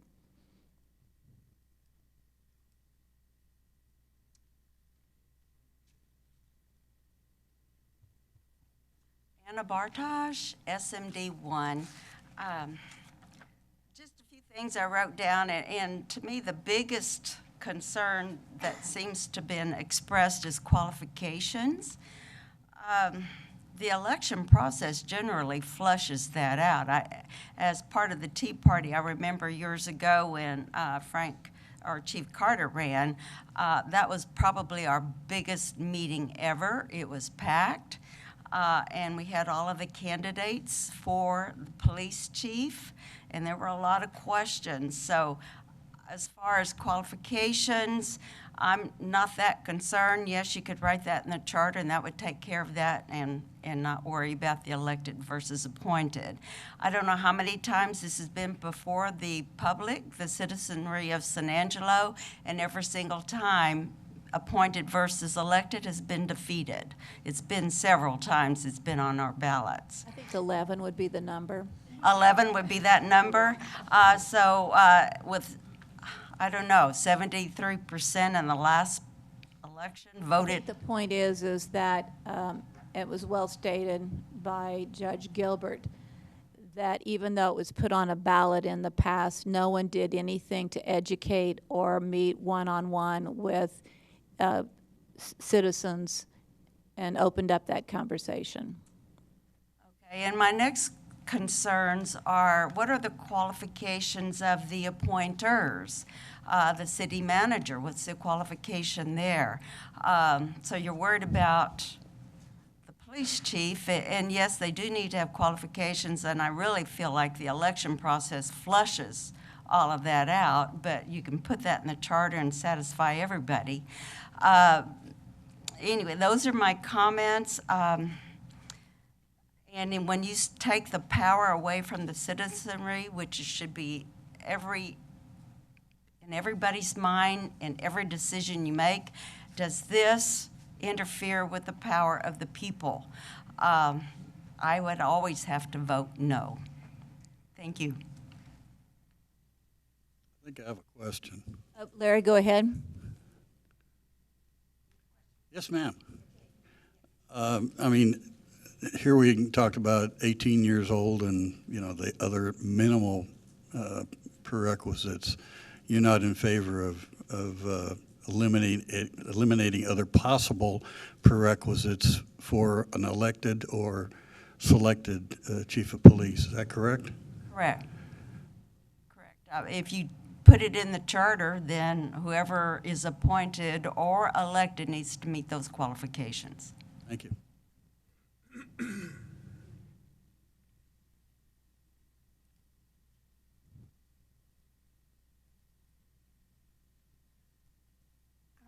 I'm Vera Kirkpatrick, and I live on Coral Way.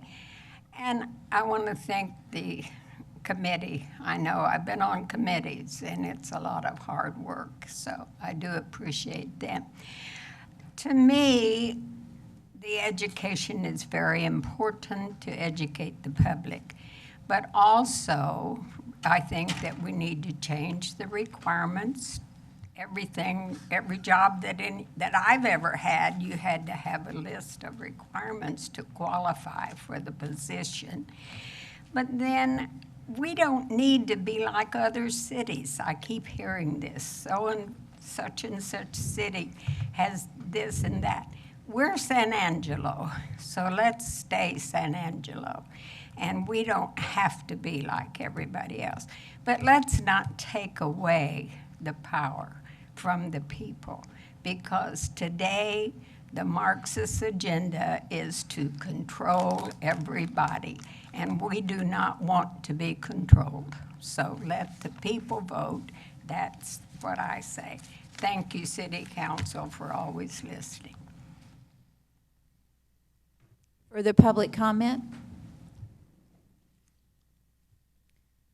We'll give it a 1, a 2, a 3. Conversation is concluded. All right. Thank you all charter members again, and thanks for hanging around for a few more minutes.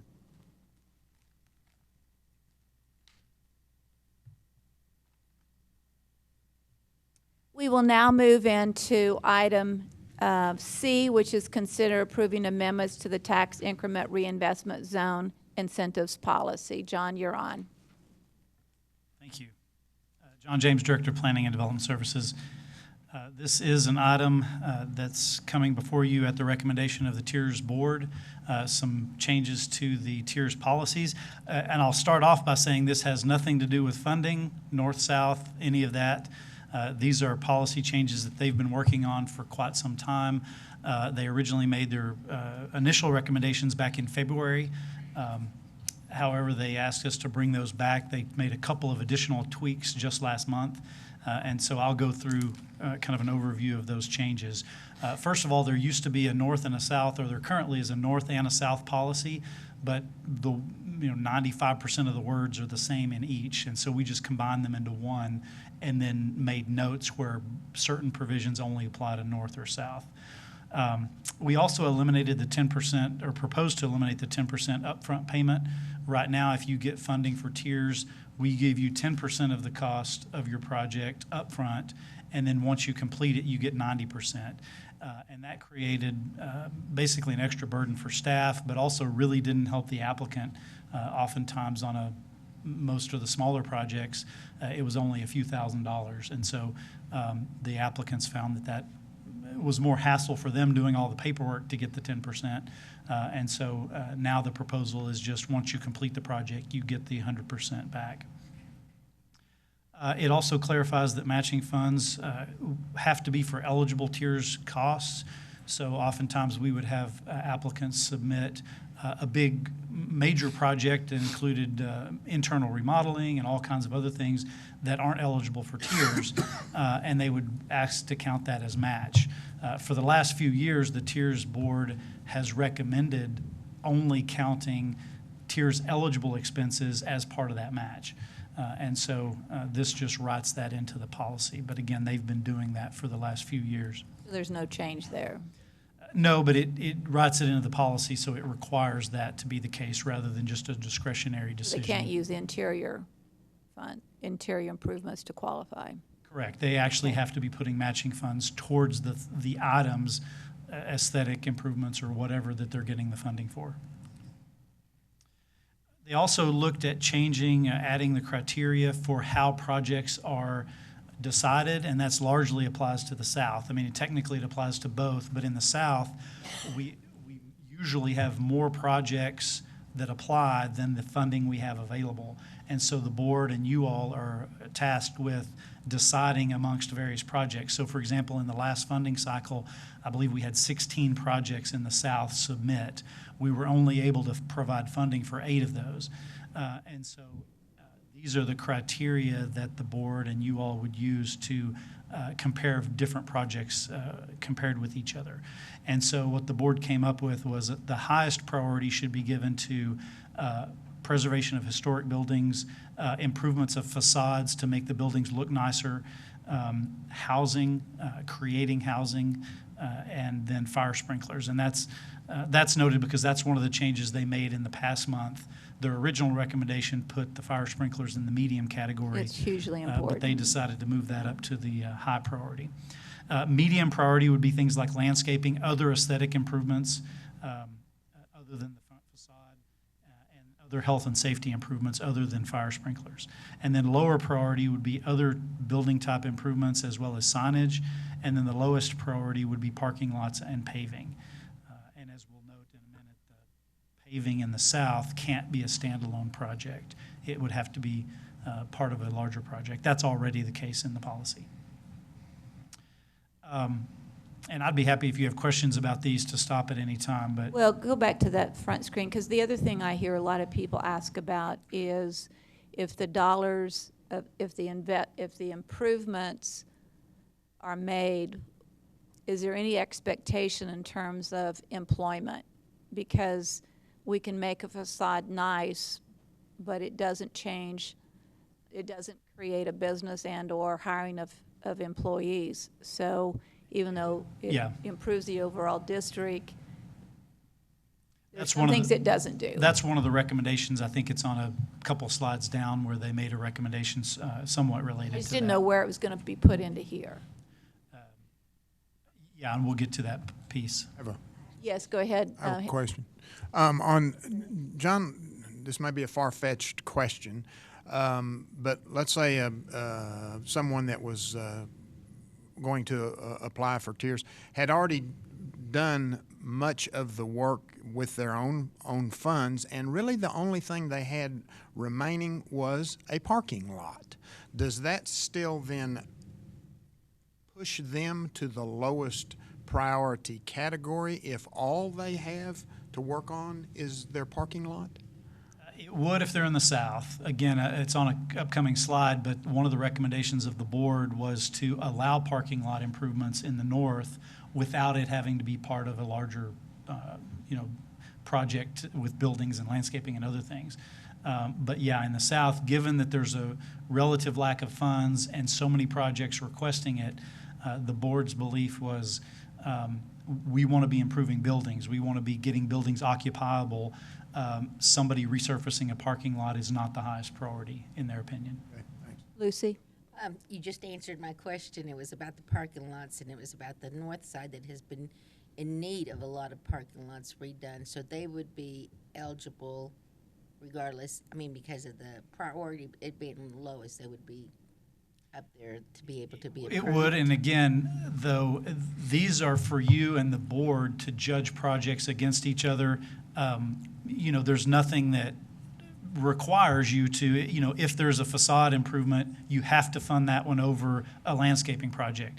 If you all believe a landscaping project on a particular business is really more important than an aesthetic improvement to a building, that's really a discretionary decision. This just gives some guidelines, and it also gives, one of the things we heard from applicants is we feel like the board and council's decisions are kind of willy-nilly, even though there were some criteria.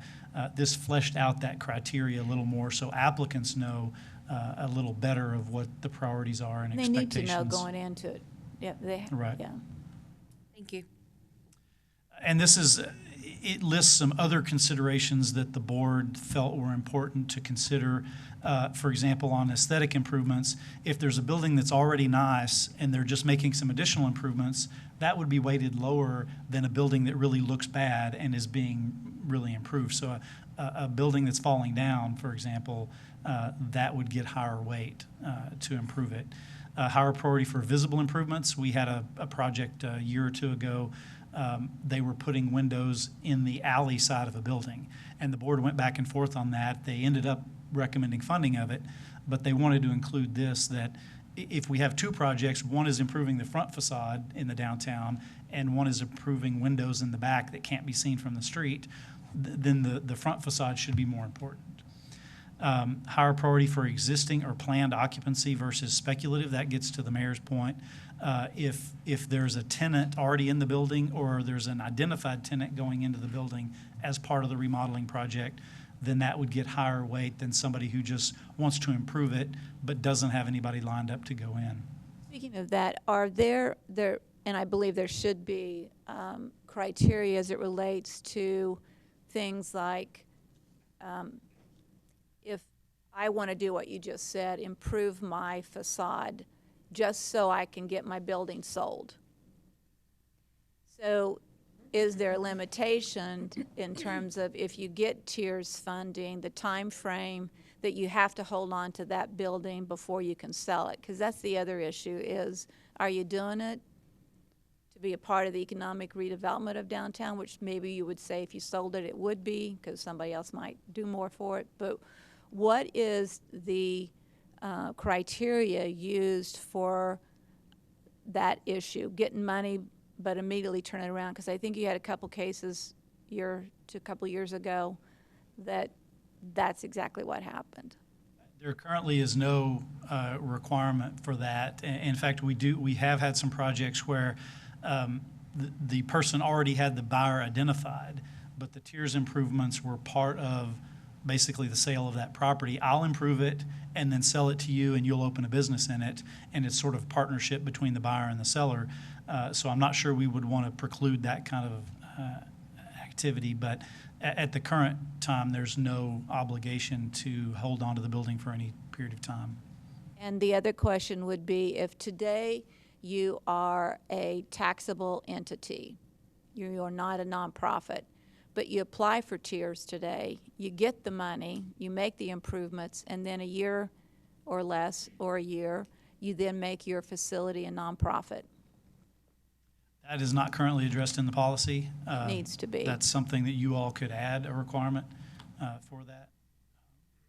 We'd have to think through how that would be, how it would be written into it. But I guess it would be a similar provision that per the agreement, they would remain taxable on the tax rolls. Now, they could release it to anybody, and that doesn't change it. But the other issue is if you have a tenant in a taxable property who is nonprofit, and there's $1 million spent to improve the facility that is going to be leased to a nonprofit, does that $1 million become a part of a increase in the taxable value of that property, or does that $1 million to improve a nonprofit who's the leasee stay with that, not with the property itself? It would affect the property value and therefore the taxes. The fact that it's a nonprofit, if they're leasing, my understanding is the ownership of the building still pays property taxes on the building. They also identified a priority for projects that expand the tax base. That's a little bit subjective because sometimes you don't know. But the idea is if you're comparing two projects and you know one is going to create jobs and expand the tax values of the property and the other one you're not sure, then that could be a factor. So does that mean it should say higher priority for projects that expand tax base and employees? It could expand tax base and Be employment. one way you could incorporate it.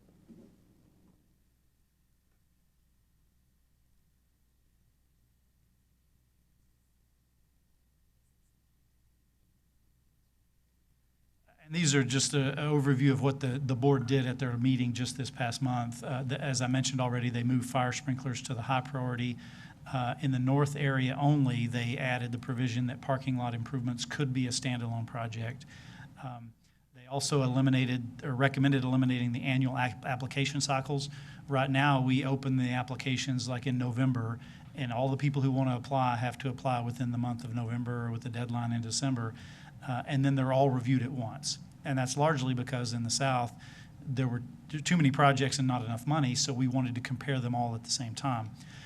In the North, because of the funding that's available and the relatively fewer number of projects, the board didn't see any reason to make them wait till November or May. That's a great and so the decision. change would allow North applicants to apply at any time. That's good. Yes, just Tom. John, on the parking lot, would we not want part of the parking lot to be part of a building too? I mean, part of an establishment that's there. I mean, it almost had to be on the same plat because you wouldn't want somebody buying property right beside it and just wanting. I kind of have a little bit of problem of just resurfacing a parking lot, whether I buy it or not. Now, if it's a parking lot of my business, I'm good with that. I think that's a good point, and I think it must be specific that it says a parking lot attached to a business. I don't know if I'm making sense there, but I No, would you hate for do. somebody to say, oh, hey, I'm just going to buy that one because I know the city can resurface that. I mean, it's got to be part of the specific plat. Smart. We can add that. Now, I wouldn't tie it to the property because we got a lot of properties up there where the legally platted lots, there may be 4 small lots, but it's owned by one person as one business. So technically, in some cases, the parking lot for the business might be on a separate lot. But it's associated with a business. Yes. Building. Use that language that would say parking lot associated with that business and utilized for that business. While we're on it, Brent, I mean, we'll just Yes. take a break and go back to it. Yeah, I think if somebody gets those funds, they need to, if they sell that business or go it, I mean, we're not against private ownership of trade there, but I kind of have an issue of if the tiers funding goes through, I'll buy it. Well, that needs to be maybe on the buyer instead of the seller. All right, and so I have no problem getting in there and saying there has to be a time that you have to own the period of the business or you refund it, or I don't know. That gets awful sticky in there, but I hate to take the business's money, north or south, and give it to somebody for them to turn around and make a profit in less than Well, also, because I could have made the improvement to that building based off of, you might have said, okay, I'm going to give you that money because of what the facade improvements you're going to make, but also because of the business you're projecting to be inside it. Then you sell it 2 months later, and the facade is made, but the business isn't going to happen, doesn't happen, or it's a completely different kind of business. A follow-on to that. Yes, and Larry. Maybe this is for Ms. James. Can you write a contract that requires that individual retain that piece of property for any length of time? We can write that into a contract. How you do that and make it enforceable without spending more money trying to recover the money than the money you're actually giving them is really the trick. But we can make it a requirement, at least set the expectation that the property be retained by a certain owner or as, taxable property for a certain period of time. I do think that's a good point, though. We've had some issues where people have gotten approval and then not done the work, and even getting the 10% back was a fairly big Nightmare. hassle. Yeah. And so it would be even worse if we've given them the 100% of the money, and depending on how long we require that they own it, if they sell it within 2 years or whatever, that does add an extra burden to try to collect that money back at that point. So just to keep in mind. Flag on that. The other issue is, and I didn't see it when I was reading this last night, is the time frame in which one must accomplish the improvements. Because we have had properties in the past where the money was given to someone to do something, and 5 years later, we still don't have that money because that money's been allocated, so we can't use the allocated money, and yet that project was never done. So we need a time limit to which the project must be done. There is, I believe I it's didn't 3 see it. years. It's not in this policy, it's in the agreements, our standard agreement we use. It ought to be in the policy.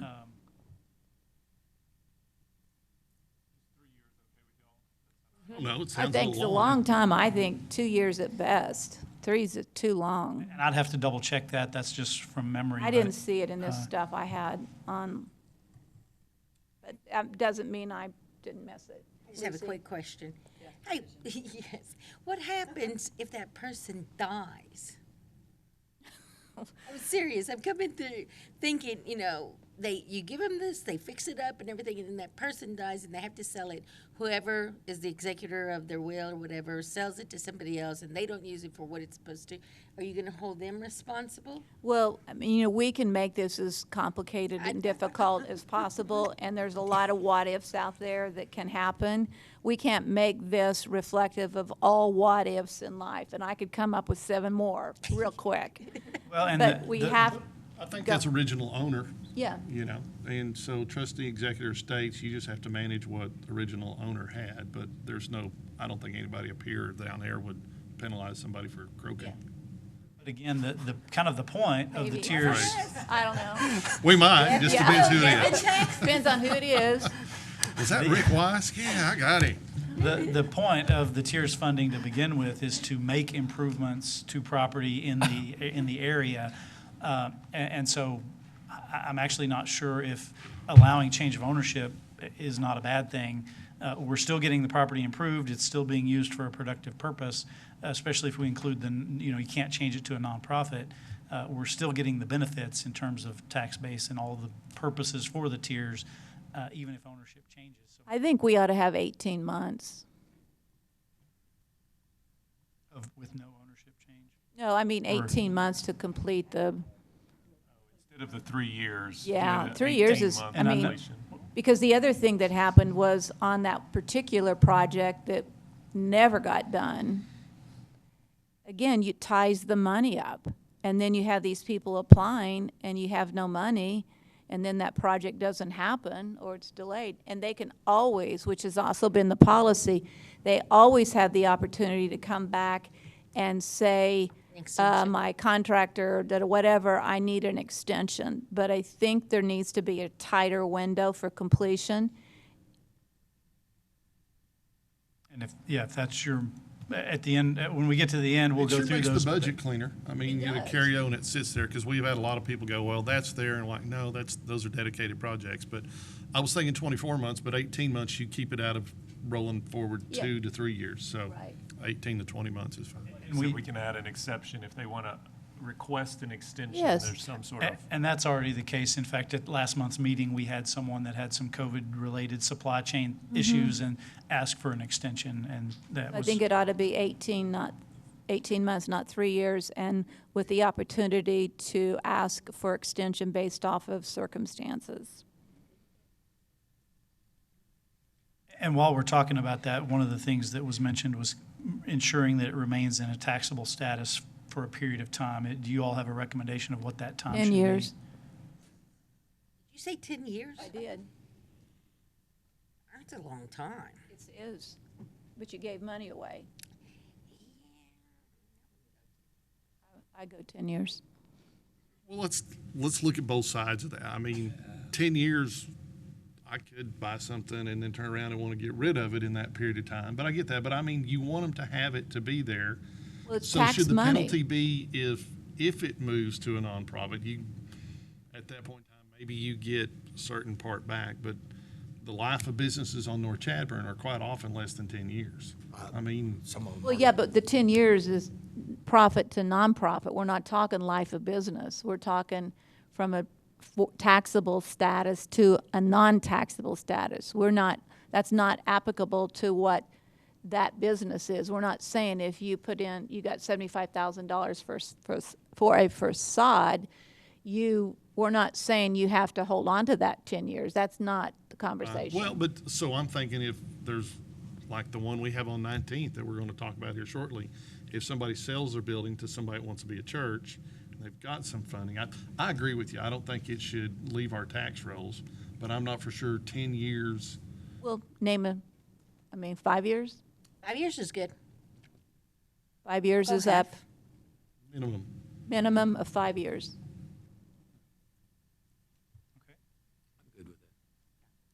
Well, I just don't want us to get caught in something that would, if somebody was going to sell some property and it was valued, right, to sell it, I know those people buy that. It's about taxable versus non-taxable because this is tax money. The money in this fund is created by increase in property values. I'm good with 5. And also on that, John, as far as enforcing that, that's going to be one thing, we're not going to like go and check constantly. So it's one of those things that typically you either hear about it and then you check into it. I want to make sure. Small town. Exactly. So that's the way we would go about it, just so everybody's clear. Call your neighbor. We enforce that way, so yes. Croak, we'll hear about that. Dirty croak.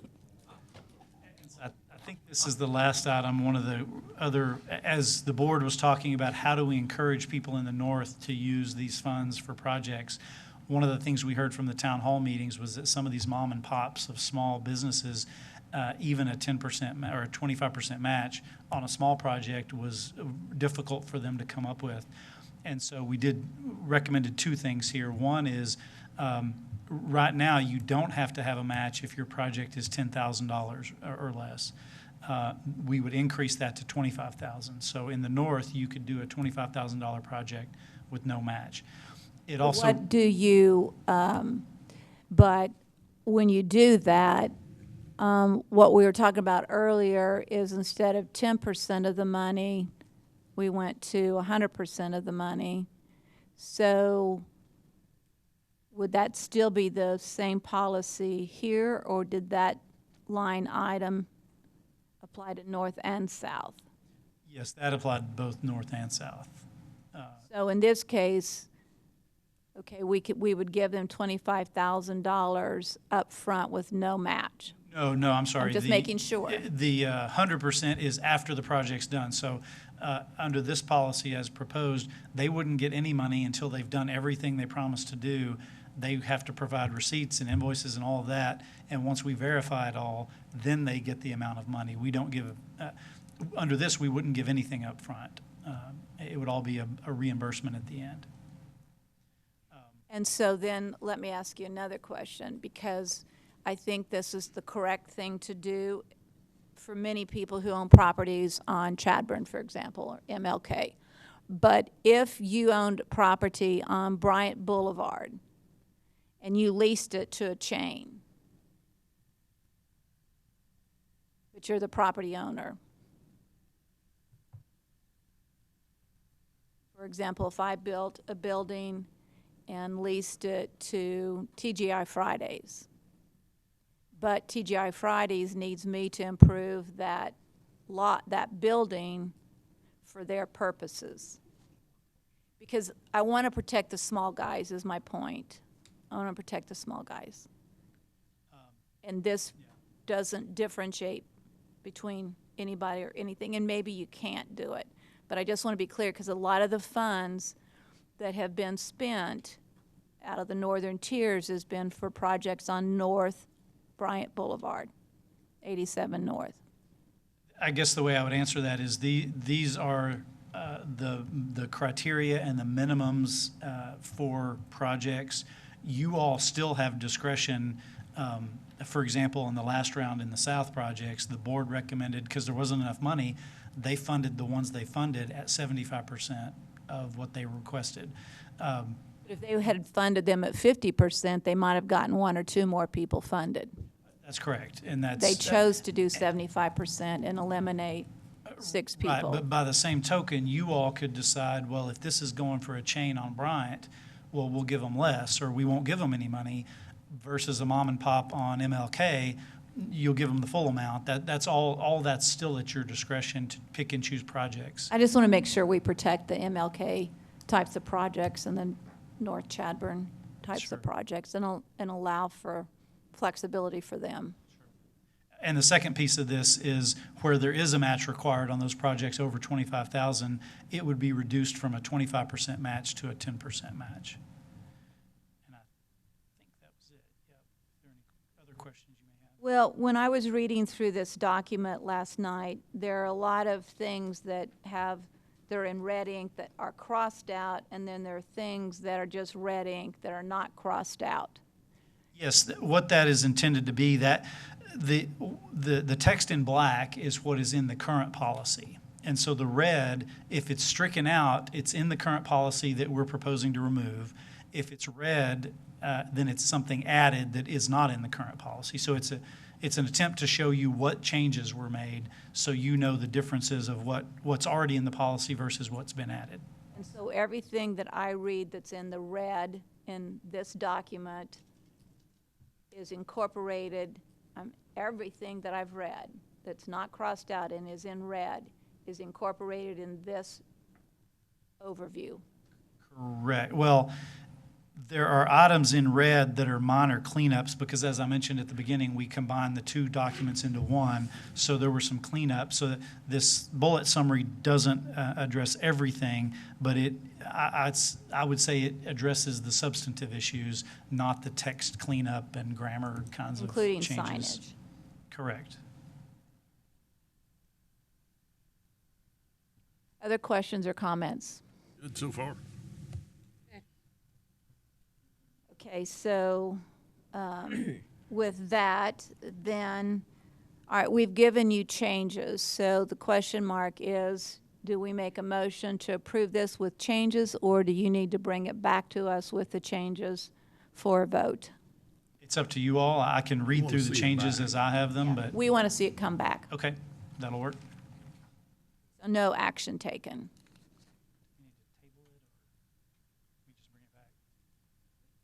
We can just bring it back when it's ready. Bring it back with changes. Okay, thank you very much. Item D, first reading and introduction. Oh, wait a minute. No, public comment on this tiers review.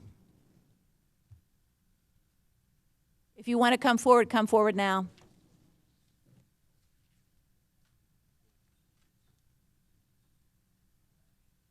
Yeah, you could wait, and when we do the final on it, it'll be clearer for you than trying to comment now, which is kind of all over the place in order to comment. So just, it'll probably be within the next month. Okay? All right. Then we go on to, yes, please come forward.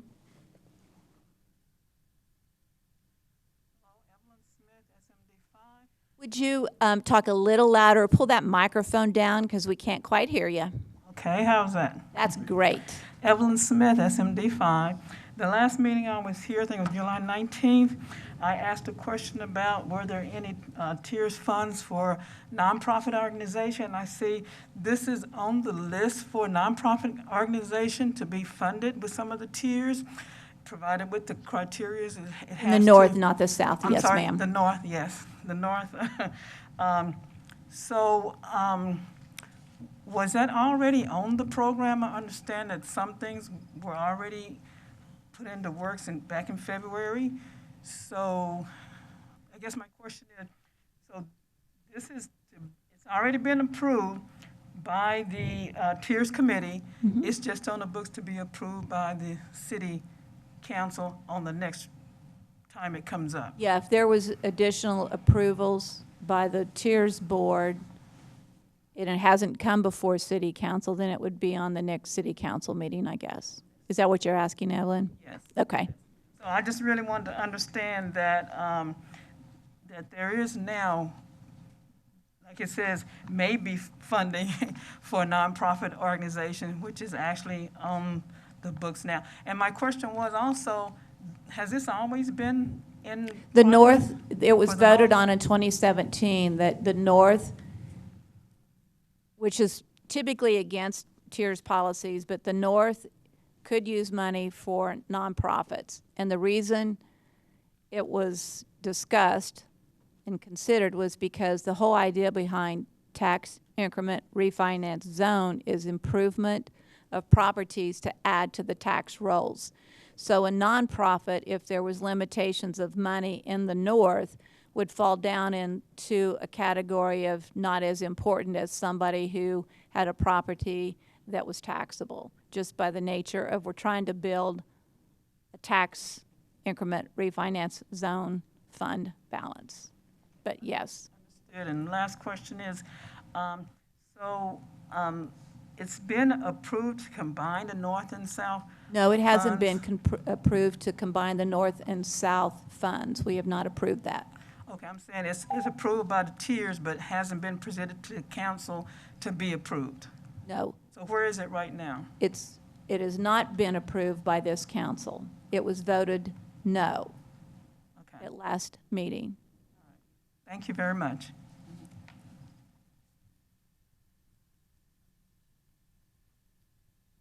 All right, we will, any further public comment?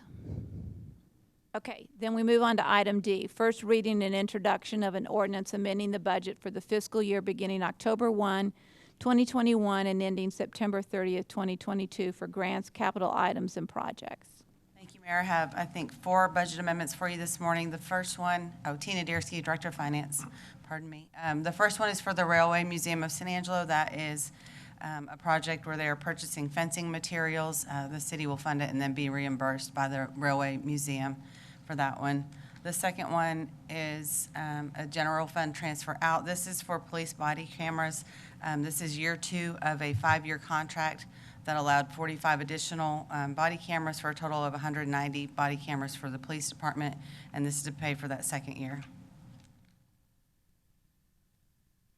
This one is to budget for the most recent street debt issue for the $16 million plus issue cost that was issued earlier this year for street reconstruction and improvements. And finally, WIC received some additional funding for overtime, and so they are just bringing a budget amendment to budget for both the revenue and the expense associated with that. Questions for Tina from anyone? Yes, I have a question. Karen. So regarding the item governing body cameras, and I'm looking at your. Yes, ma'am. So just, can you help me understand, please? I'm looking at this page in the most recent Blue Book that was issued to us, and it shows the amount, $70,067, is already encumbered. You have $336,000 in the account for body cameras. And if you read below, you have a restricted amount of over $500,000 for body cameras. So I'm just trying to wrap my head around all these different numbers that appear to be for body cameras. Yes. I'm wondering, why are we going through this process? Why are you asking for money if you already have encumbered dollars? Is there a PO? What's happening? Back when City Council originally approved the purchase of body cameras for the 5-year period of time, we did allocate over $1 million in funding. It was fairly expensive purchase. And that is, again, over a 5-year period. So the amount that's restricted within the fund balance there is to make sure that we keep that restricted so that in those years 3, 4, and 5, we have that funding available, as we told council that we would. The first year of this additional amount of the $70,000, the first year was $24,000. Police did pay for that amount out of restricted funds, out of police restricted funds, and said that they would go out for grant funding if they couldn't find grants, and City Council did approve to pay for the additional $70,000 per year for years 2 through 5. So what's in the original budget in Fund 501 is for this current year's amount that was already authorized by City Council a year or two ago. And this is going out for that additional funding where we weren't able to find any grants that would fund body cameras. Thank you for explaining. With that, a motion for approval of the budget amendments. So moved. So moved by Harry, seconded by Lucy. Public comment. Seeing none, then we'll take a vote. All in favor, say aye. Aye. Any opposed? Motion passes. We will now move into our closed session, the executive session of the provision of Government Code Title V, Open Government Ethics, Subtitle A, Open Government Chapter 551, Open Meetings, Subchapter D, exceptions to requirement that meetings be open under the following sections. A, Section 551.072, deliberations about real property regarding an easement for AEP and C, Berberich survey. We are, at this point, adjourned for closed session. Hey, John, can I see you for a minute?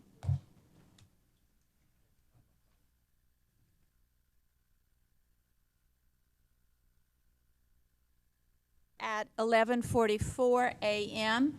There's no announcements to be made concerning the executive session, so we will now move into the follow-up and administrative issues. In addition to the nothing from executive session, we will do consideration of approving various board nominations.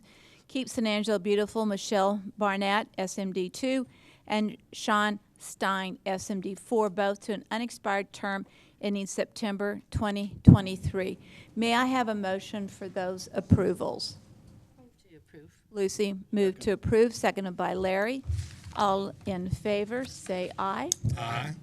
With none opposed, those nominations are approved. Are there any announcements in consideration of future agenda items?